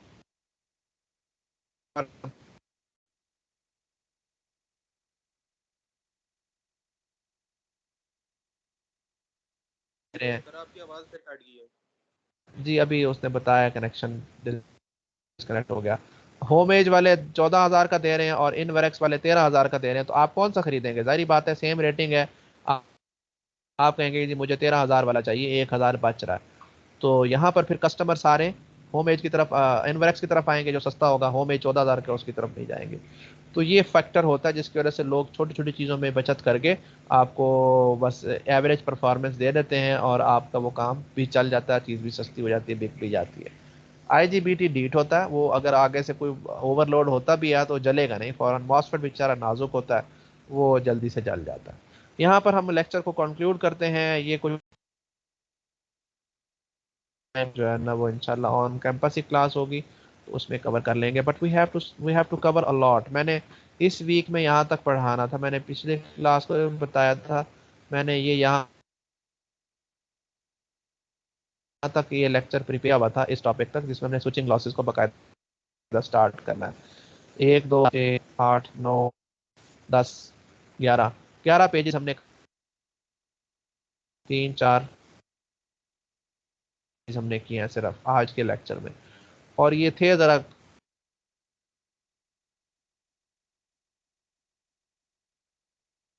तो ऑथर ने ये नहीं बताना कि आपके चार्जेस कहाँ पुल हो रहे हैं, कलेक्टर कहाँ से सक कर रहा है, और ऑथर ने ये नहीं बताना यहाँ पर लस रख के पोल आ रही है। और ऑथर आप चीज़ें जो आपको अंडरस्टूड समझता है ऑथर कि इनको ये पता होगी, वो मुझे आप लोगों को बतानी पड़ती है। क्योंकि जब मैं पूछता हूँ ना बैटरी सीरीज में कैसे कनेक्ट होती हैं, तो आप लोग कहते हैं ऐसे कनेक्ट होती हैं। फिर मुझे अफसोस होता है, फिर मैं कहता हूँ यार इनको ये भी बताना पड़ेगा कि बैटरीज को कैसे सीरीज में कनेक्ट किया जाता है। कनेक्शन सीरीज में है लेकिन वोल्टेज ऐड नहीं हो रहे यहाँ पर, तो बास स्टूडेंट्स ऐसे भी वोल्टेज ऐड, तो इस वजह से फिर मुझे बहुत बारीकी में जाना पड़ता है। इलेक्ट्रॉनिक डिवाइसेस अच्छे से पढ़ी नहीं होती, जिसकी वजह से ट्रांजिस्टर का ऑपरेशन सिरे से पता ही नहीं होता। ट्रांजिस्टर अभी भी मैं पूछ लूँ कि एक बीजेटी, हालांकि मैंने बीच में उसका वो हल्का सा मैं हिंट देता गया कि collector base charge base terminal जो है वहाँ से आप इलेक्ट्रॉन इंजेक्ट करते हैं जिसको कलेक्टर सक कर देता है। ये मैंने एक पूरे आधे चैप्टर को सिर्फ एक फिक्रे में मैंने बंद कर दिया है। जो बात मैंने आपको की है कि वो किस तरह करता है इंजेक्ट, कितने करंट आता है, कैसे कलेक्टर की फॉर्मेशन होती है, ये बताना पड़ता है आप लोगों को। अदरवाइज फिर ये है कि देखने में कुछ स्टूडेंट्स कहेंगे कि है तो ये सर स्पीड ज़रा स्लो रखी होती है, सर एक बात को बार बार रिपीट, कंसर्न राइज और कुछ स्टूडेंट्स का जिनको कुछ कॉन्सेप्ट पूरी क्लास को देखने में ये है कि अगर ये चीज़ें नहीं आएंगी तो अगले आगे जितने भी हम चीज़ें पढ़ेंगे वो आपको समझ नहीं आएगी।